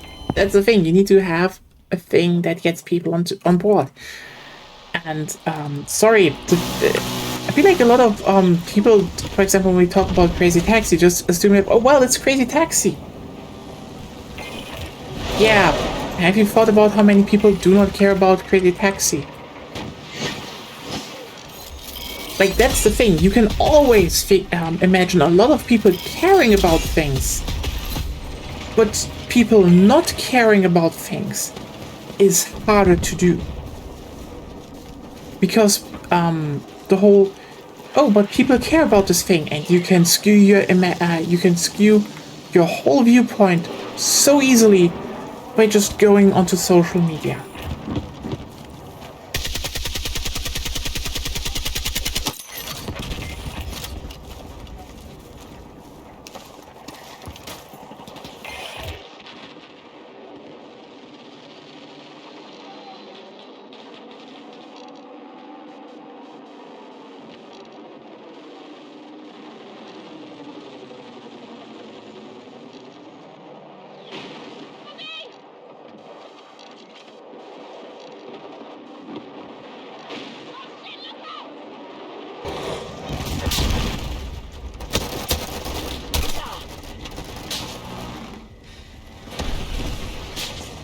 yeah, on that note, I do think actually the new quote unquote how's it called, Survivor game from the Vampire Survivor devs actually looks pretty good. Mainly because they have, you know, a good concept.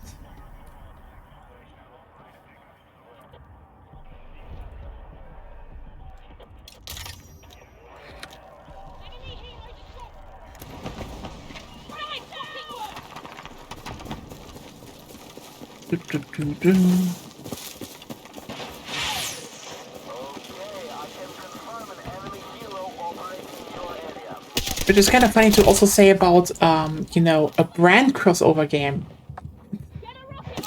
I mean, it's even funnier to think about how, you know, how's it called, there's like, Auroch Digital basically was like, oh, how about we make, you know, a Survivors game with the original engine that we license, but for Warhammer. And everyone was like, oh yeah, that's neat. And then, you know, the originals come around on the same engine with a licensed game that sounds infinitely better. And I kind of hope that it's going to be relatively cheap, because if it's I really would like to make a community evening with it, because it generally sounds fun. I need to still ask Agonia if she would be in with that. But short overview. Basically, they're making a licensed game based on Jujutsu Kaisen, which is cool. I like Jujutsu Kaisen. It's a great series. But the big twist that they do is it's actually multiplayer, which is like, what? But like, so basically the idea is that you and a bunch of other players select a character. Okay, then you go into, you know, a typical Survivor style round, and you get and you know, you get your typical upgrades, but also, crucially, sometimes, you know, when you level up, you can also choose how certain rules of the round of enemies and such are changed, which can be beneficial to you, but every rules change applies to everyone. So yeah, they took the idea of the how's it called? They took one of those ideas of the Culling game arc and actually made it into a multiplayer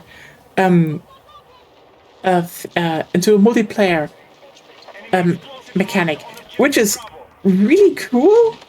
Like, that's cool, you know? It's kind of just a really neat idea to be like, oh yeah, you have to deal with the fact that rules can just change based on what the other players are doing.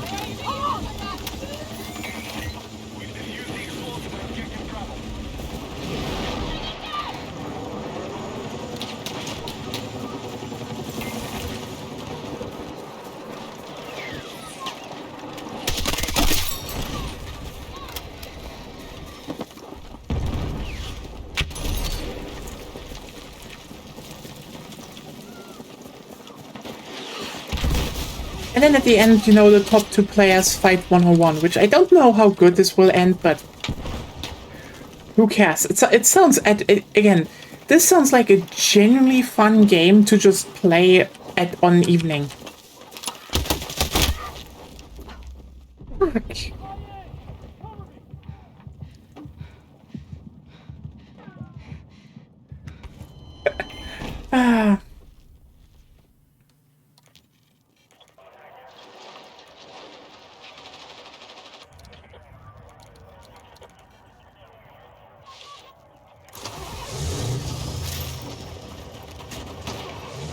I think after this one, we do switch back to the new remake map, and that be that then.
Well,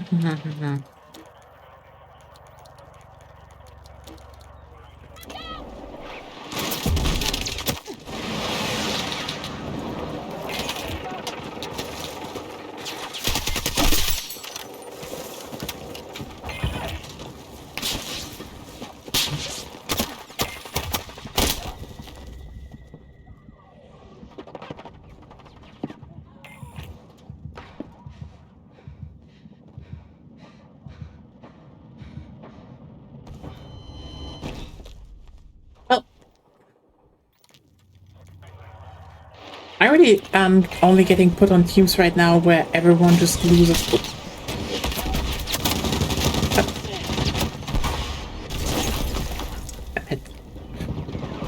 Why do you drive backward? No.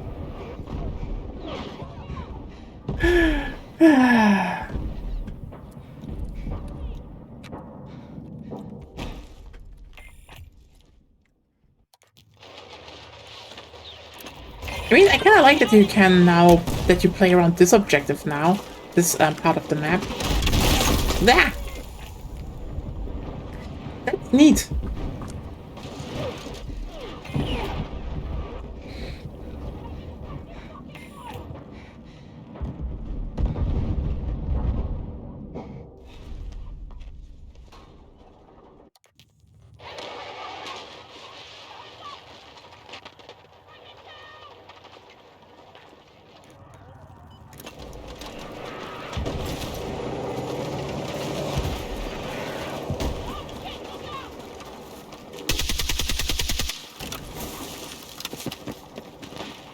I interrupt towards back everything in the beginning. I do think we need to keep to ask more what a remake actually means, what it should be, what is the point, and really do not have enough of that.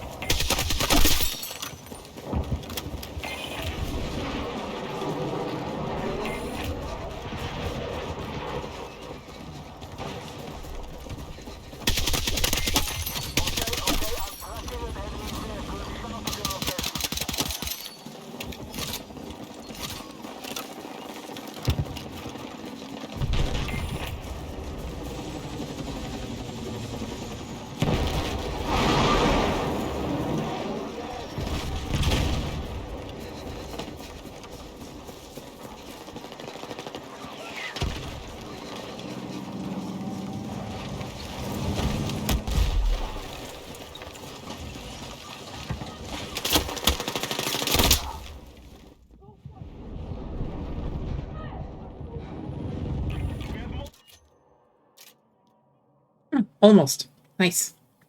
Just not winning, so... Prepare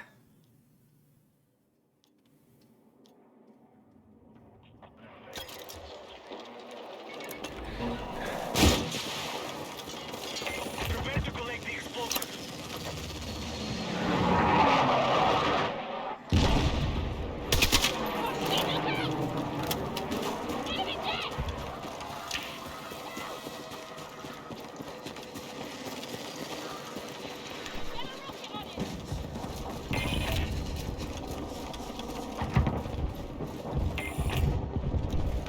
God damn it, that evil eye bug is distracting.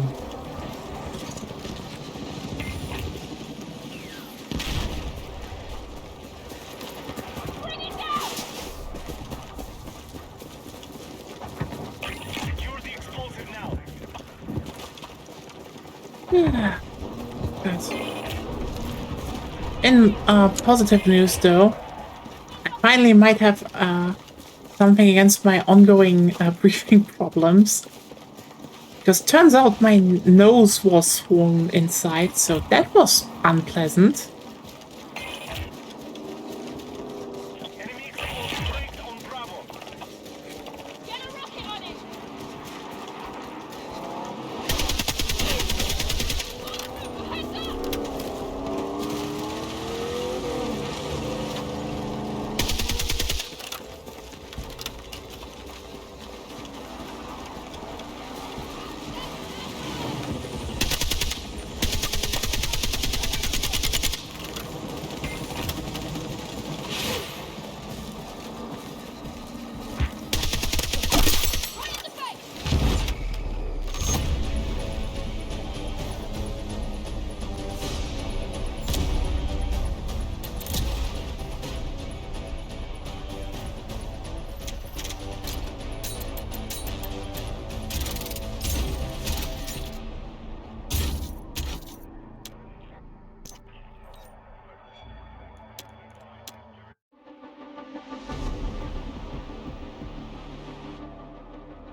Yeah, it took a bit. Basically, I've had like breathing problems for weeks now, and like I was, oh hey, nasal spray is working, but not a lot, and I was like generally getting, and you always hear it, you know, from people around me, and Agonia especially told me, don't take it too long, you can get addicted, and like my problem is I definitely never had addiction feelings. Also, I'm taking, by the way, if you can, buy nasal spray for children. It works the same. It costs the same. But the dosage is much, much lower. Meaning, you can actually take this longer than 1 week and you will not get addicted because, you know, there are different rules for children. And it still works on adults, so you really do not need adult nasal spray. Like, the adult nasal spray you'd need if you have, like, really bad shit going on. But the majority of times you don't. So, you know?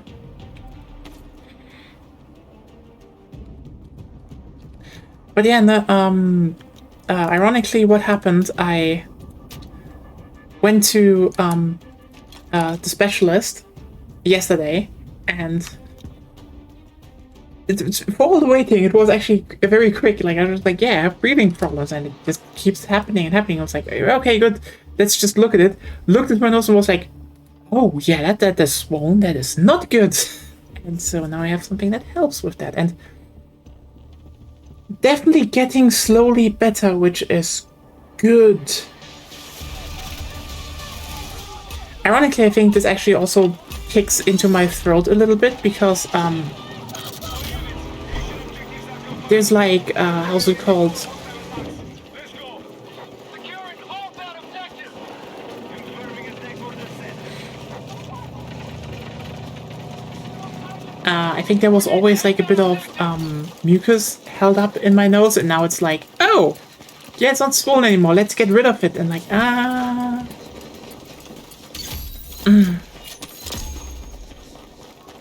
help.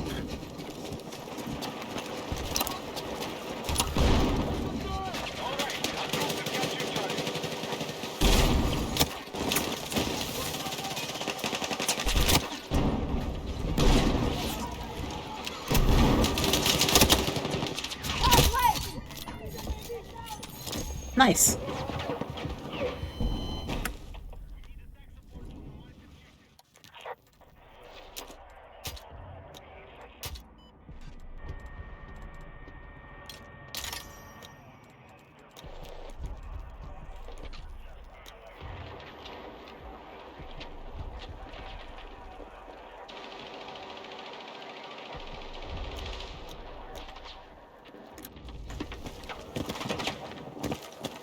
Yeah, I will, you will probably see over the week if it gets that much better, but I'm just looking so forward to it.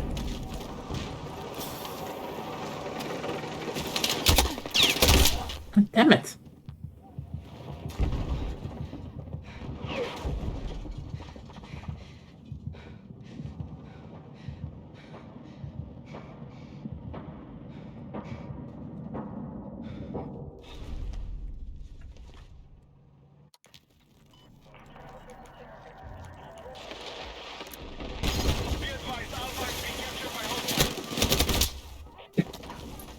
No. Not attack from the side.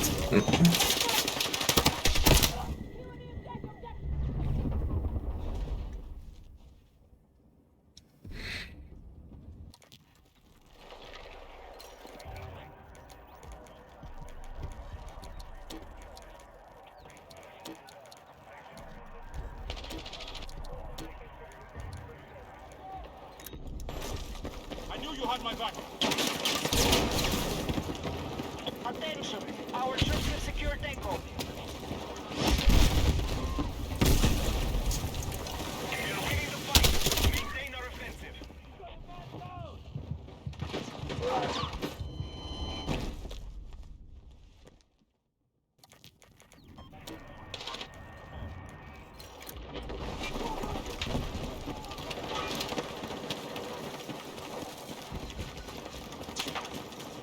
I would actually say, you know, talking about remakes, yeah, the Grand Bazaar one is good. I think turning the whole center path into a tunnel is such a good idea, especially aesthetic-wise.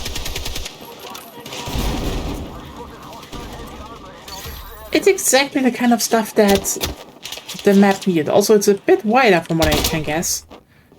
It's a bit wider, there's more space. It's like, it's good. This is good. This is like, you know, exactly the kind of thing I was talking about. Like, if you remake just a map or a whole game, what is the point? Why are you doing this? What is your difference? What is your change? And this one definitely feels good.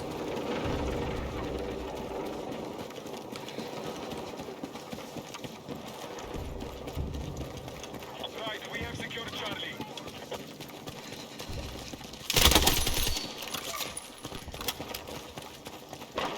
Attention, we need attack support of the marked objective.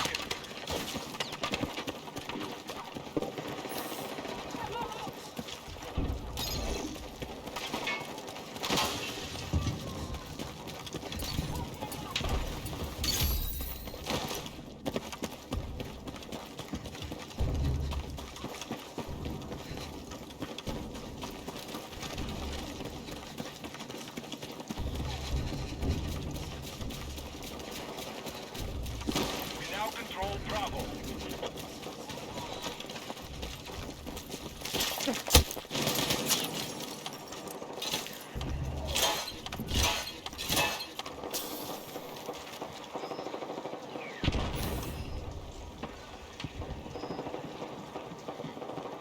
We have lost objective Bravo.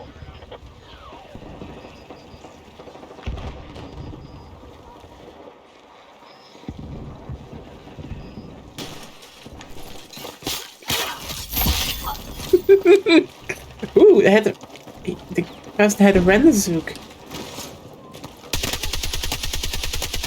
I'm tracking a hostile tank in the mission area.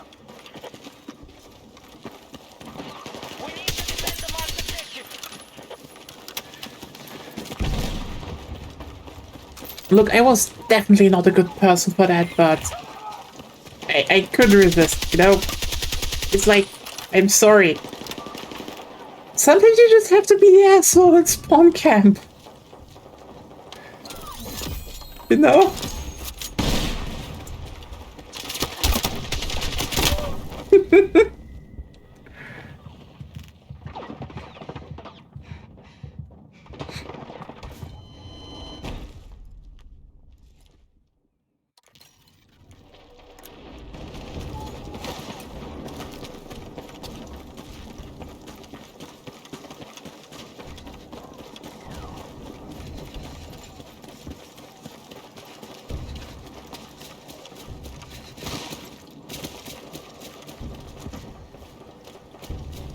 We are still willing to fight. Our strategy is working. But yeah, I mean, honestly, I do think even bringing up the discourse around remakes highlights to a degree how immature the whole gaming scene actually is to a degree. Like, I think parts have become more mature, especially on the dev side, but holy shit, are there still some very immature things. Let's move!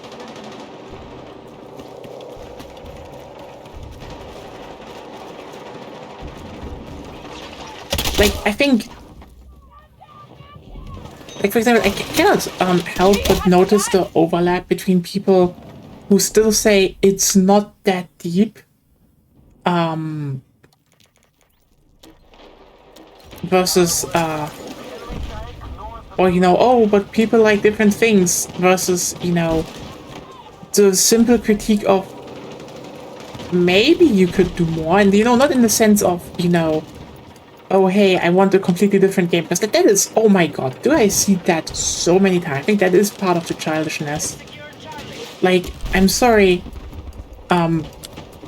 you cannot really critique a piece of media for what it isn't even trying to do. The enemy now controls Like that also happens with movies recently more, that people critique a movie that they kind of imagined in their head instead of, you know, what the movie is that they got, and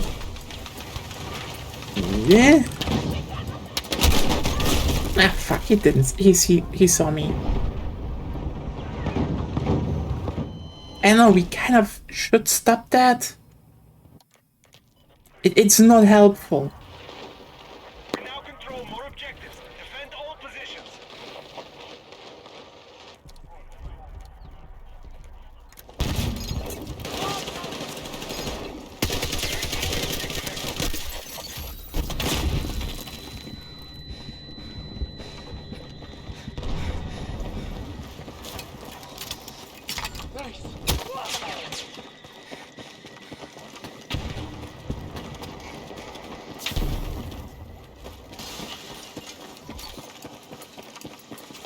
Enemy forces have captured Alpha.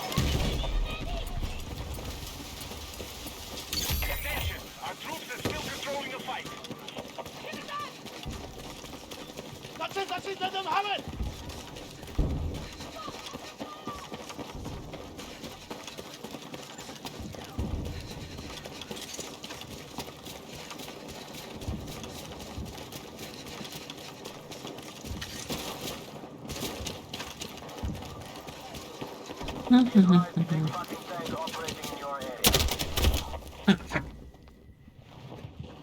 Yeah. It's like, oh, thing gets remade because now it's new, and like, why does thing need to be new?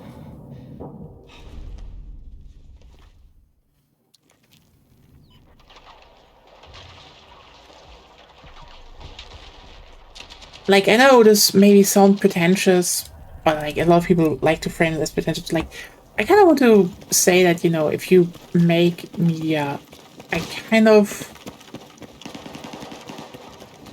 want to have at least a feeling that you have something to say. Like, and that means, for example, you know, you don't even need to be always like the most deep game in terms of, you know, complexity in game. Like, for example, I like Signalis.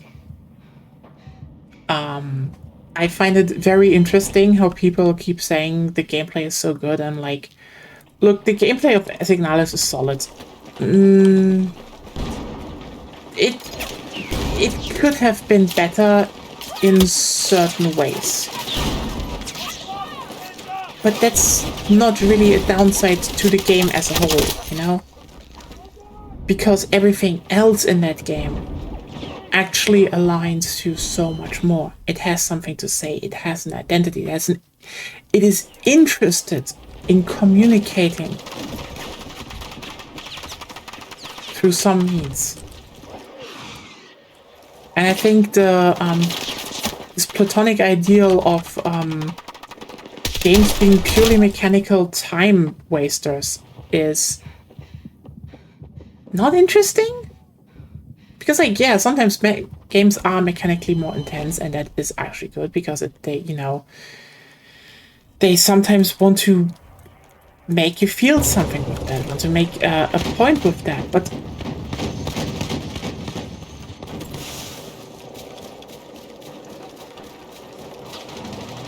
yeah, we're sanding off the edges.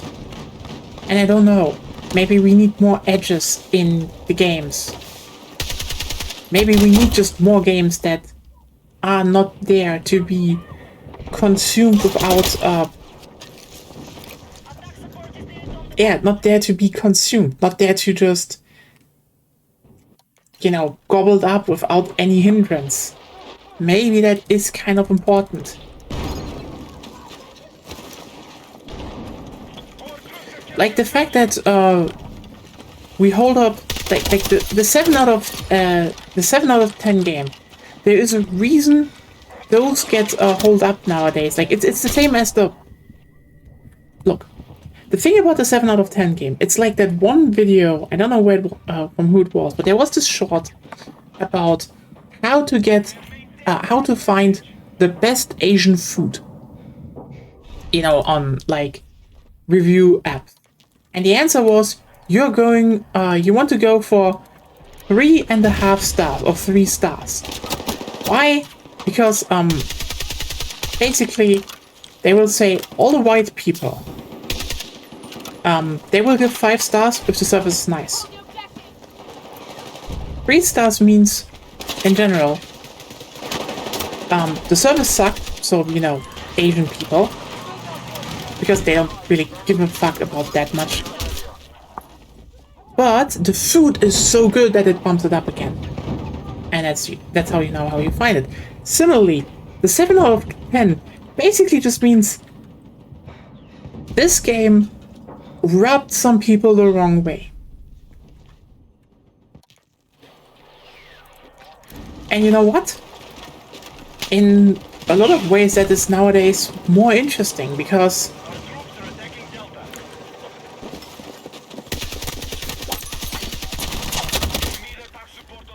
when you know a game has just problems, you know, it's like there is something there to rub on that might piss people off. You're instantly getting more interested in it. And truth be told, there are enough 7 out of 10 games that, you know, rightfully have more valiant fan bases than big titles. Like, for example, hey, Final Fantasy Stranger of Paradise Final Fantasy Origins is one of those games where I can say, yeah, was it Koei Tecmo's best action game? Not really. They made better ones. Like, not even, that's not even comparable. It was kind of just made on the side. But boy, did Stranger of Paradise have so many things in there that if you liked Final Fantasy, you would like this game. Period. Hi, you liked it. What? I'm talking about the appeal of 7 out of 10 games and brought up Stranger of Paradise Final Fantasy Origins, which is, you know, not the best action game Koei Tecmo did by a long shot. This was clearly a side project, but all the things it did well were just exactly the things people liked about Final Fantasy, that like Final Fantasy wanted. Yeah. And so it just has a fan base, and I'm like, I think we need more games that just try to rub off on people, like, you know, that have edges, that maybe have things where, like, you know, you will piss people off with that, but they still do it. Because, you know, there are sometimes games out there that just, yeah, look, the 10 out of 10 game kind of exists. They will just have a very small audience where they don't vibe with. But, like, I think the irony between is this difference between the 7 and the 10 out of 10 games is that, you know, when a game comes out and it's a 10 out of 10, usually I can see it. Like, there are also some where I cannot see it for good reasons. But usually when you say to me, for example, the original Neo is like as close to a 10 out of 10 as it gets, I'm like, I cannot really disagree with that. This is just like one of those, like, sometimes a game is just so slick it just works for like the vast majority of people. It's rare, but yeah. Similarly, for example, one of the reasons the Yakuza series got so big in the West was just simply Yakuza 0 was a game that, despite having very obvious problems, it had enough so good elements that it just brushed that over for everyone else.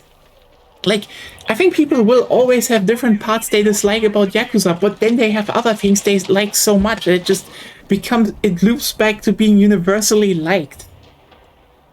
Similarly, I would say Final Fantasy. I will stand on the fact, look, when we talk about what is the best Final Fantasy game, the answer is 7. And this isn't due to the fact that 7 is the best Final Fantasy game, because, like, you would probably say, wait, hold on a second, then, no. Everyone has their own favorite Final Fantasy game. That is a fucking law, because Final Fantasy is such a diverse series. You will find something in the weirdest titles. I know people that like Final Fantasy 13, and I get that 100%. Like, Not a bad game. It's not a bad game. It's just like, and I can see what will push you into it. Mainly lesbians. Like the fact that it has lesbians is already like, damn, Nomura, thank you.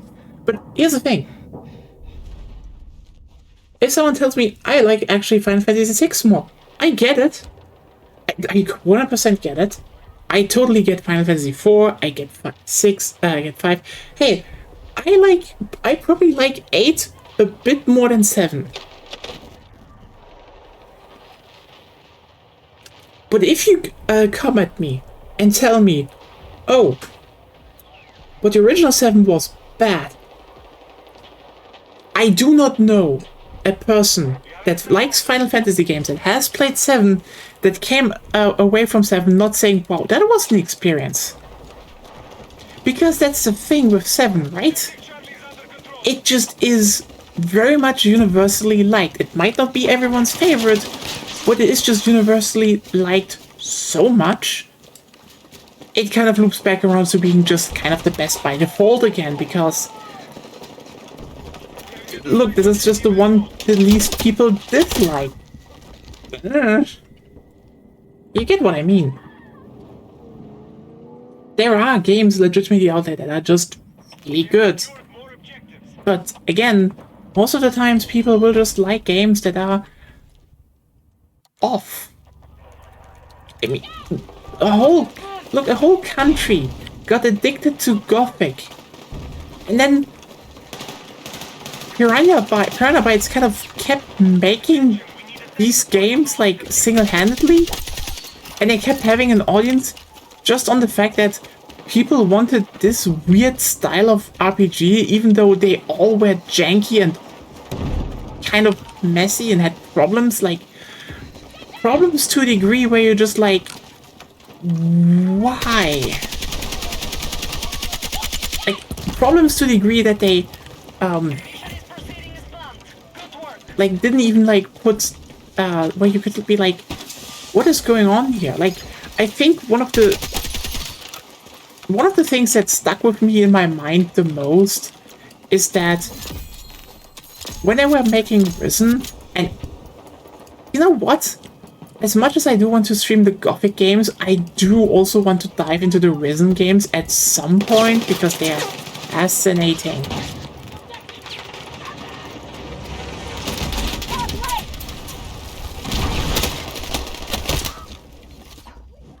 It's just like Risen 3 came out, and a bunch of, you know, German reviewer sites were like, Knew you had my back. this is kind of the better game than Risen 2, but also kind of not. Like, what is going on here? I'm like, yeah, weird ass jank games. Risen 3 was safer, but like, that's why it scored kind of lower, because it was not as interesting as the Yaur Har Har game.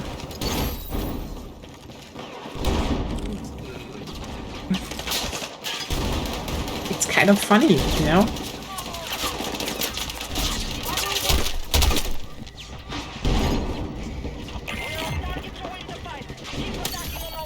You were an enemy.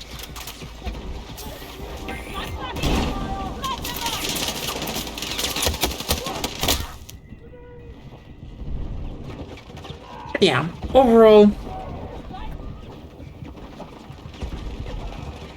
as I said, I do think there is a place for remakes in,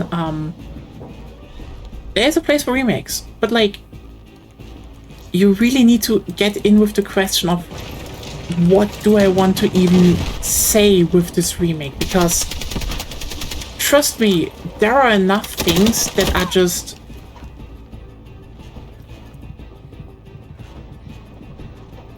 where we'll say the whole point of, you know, this idea of, oh, games are old, is probably the fuel of the worst takes I have ever seen and heard in my life. Because, like, again, needing to stand still to shoot is not an outdated or bad mechanic. It's just, look, just literally admit the fact that you're just afraid of making that decision. That was a thing back then.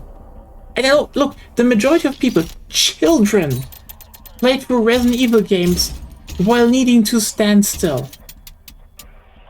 It was never a problem. But people who came into games later suddenly went like, well, this is bad. No, here's the thing. What you're afraid of is zombies are shambling towards you, slowly. And you are just afraid that they might catch you if you make the wrong decision. This is why you want to strafe backwards, because you know it from other games, and you know that's the safest option. And it's literally just, you are insecure about strafing backwards, not being able to strafe backwards. It's like legitimately not a problem. It's not even clunky. Like, genuinely, the whole idea of, oh, this is clunky. How is it clunky? Do you know what clunky means? Clunky means you have like fixed turn radiuses on characters. Like the thing about clunky is, okay? You mean turn speed? Yeah, turn speeds are fixed, or you know, you just like you go and like set degrees around something. It's like clunky means you want to do something that the game also wants to do, but it is kind of off. It's kind of like, you know, early 3D platformers that somehow had like really weighty jumps, you know, especially in comparison to other early 3D games like Mario 64, where you were not that weighty, but it kind of was odd. And these games didn't weren't a problem with that. Like, just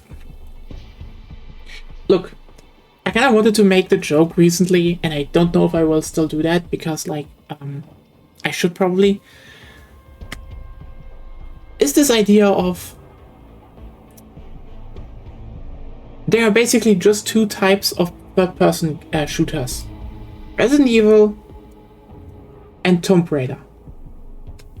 One is you're on the ground and you have some modifier on how you do stuff.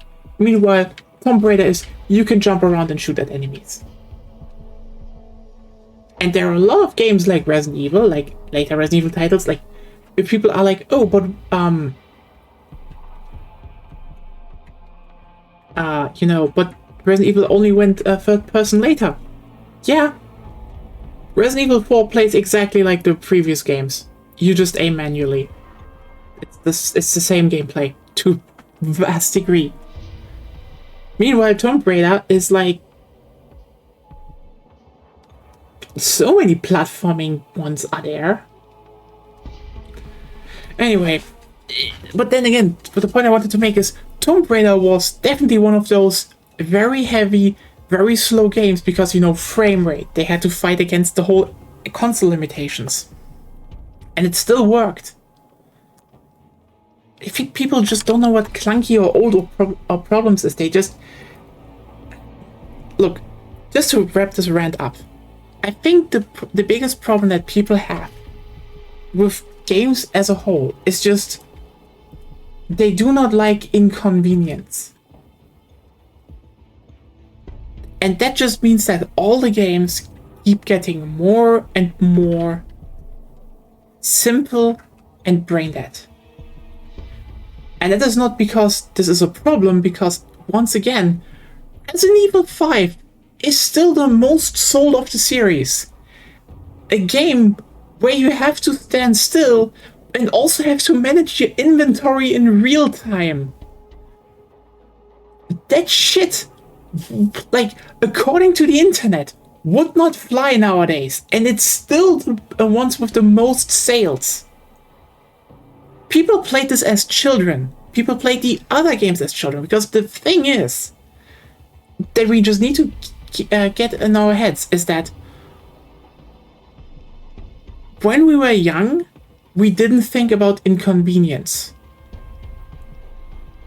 And that is a mentality we need to get back, because look, when you got Resident Evil, when you got Pikmin, when you got any other game out there back then that had some slightly unique, slightly off control scheme, your thought wasn't, well, that puts me into an awkward position where I need to make choices or position myself and optimize my gameplay. You thought, well, fuck it, that's the game it is, I get better learn it now. And you know what? There was still bullshit.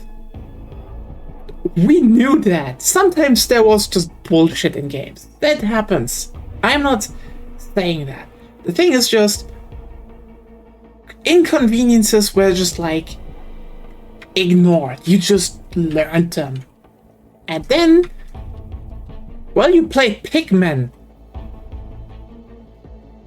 Pikmin, one of the best games of the GameCube. Right behind Pikmin 2. And you know what? When you finished Pikmin, you were able to play Pikmin 2 because you already learned everything. And then Pikmin 2 was like, hey, what if you mastered it now? And you were like, oh golly, more gameplay. See what I mean? Similar, Resident Evil. Oh yeah. If you're like, oh, but the tank controls. Why did they? The answer is simple. They didn't have analog sticks. They literally... Look, this is one of those things where I will just say, yeah, I think Resident Evil is probably the best example of, yes, tank controls might have not been, quote-unquote, the best solution, but they were the only solution.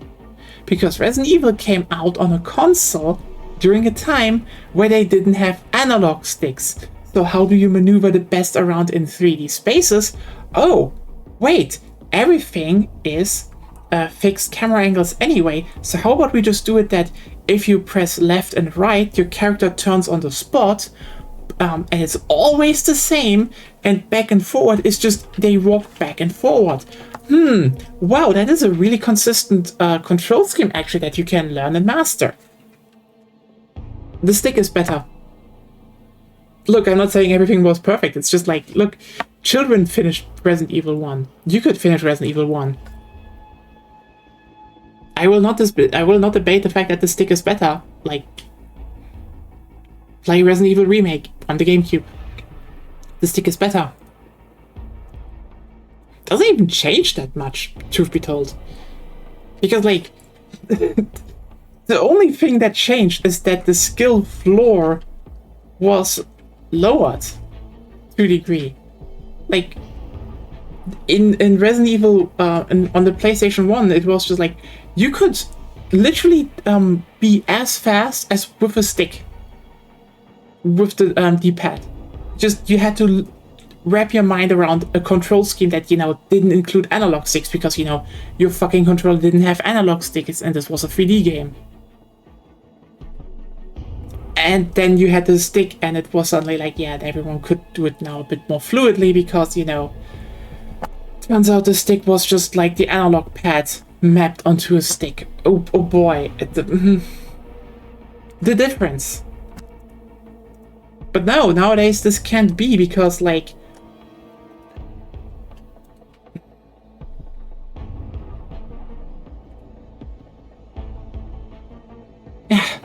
anyway, I think it's just enjoy games. And I mean the ones with problems. Look at them. Give them chances. Get into the mentality that is like, maybe this is just not how things work how I expected it, but maybe I can give this a chance. Maybe you find something there. And with that, you know what? I leave you here because tomorrow is Pikmin 2 time! You know, the one game with a very unique control scheme that I learned, not mastered, because I fucking suck and I get yelled at by Agonia, and I will tomorrow get yelled at by Agonia once more. But we're doing the final dungeon! The game will be over! We actually finished the final boss last time. Oops! We just have one more dungeon left. You have the challenge mode, if you want to. We'll see about that, okay? But yay! Pikmin 2! Ooh. See you all around. Bye!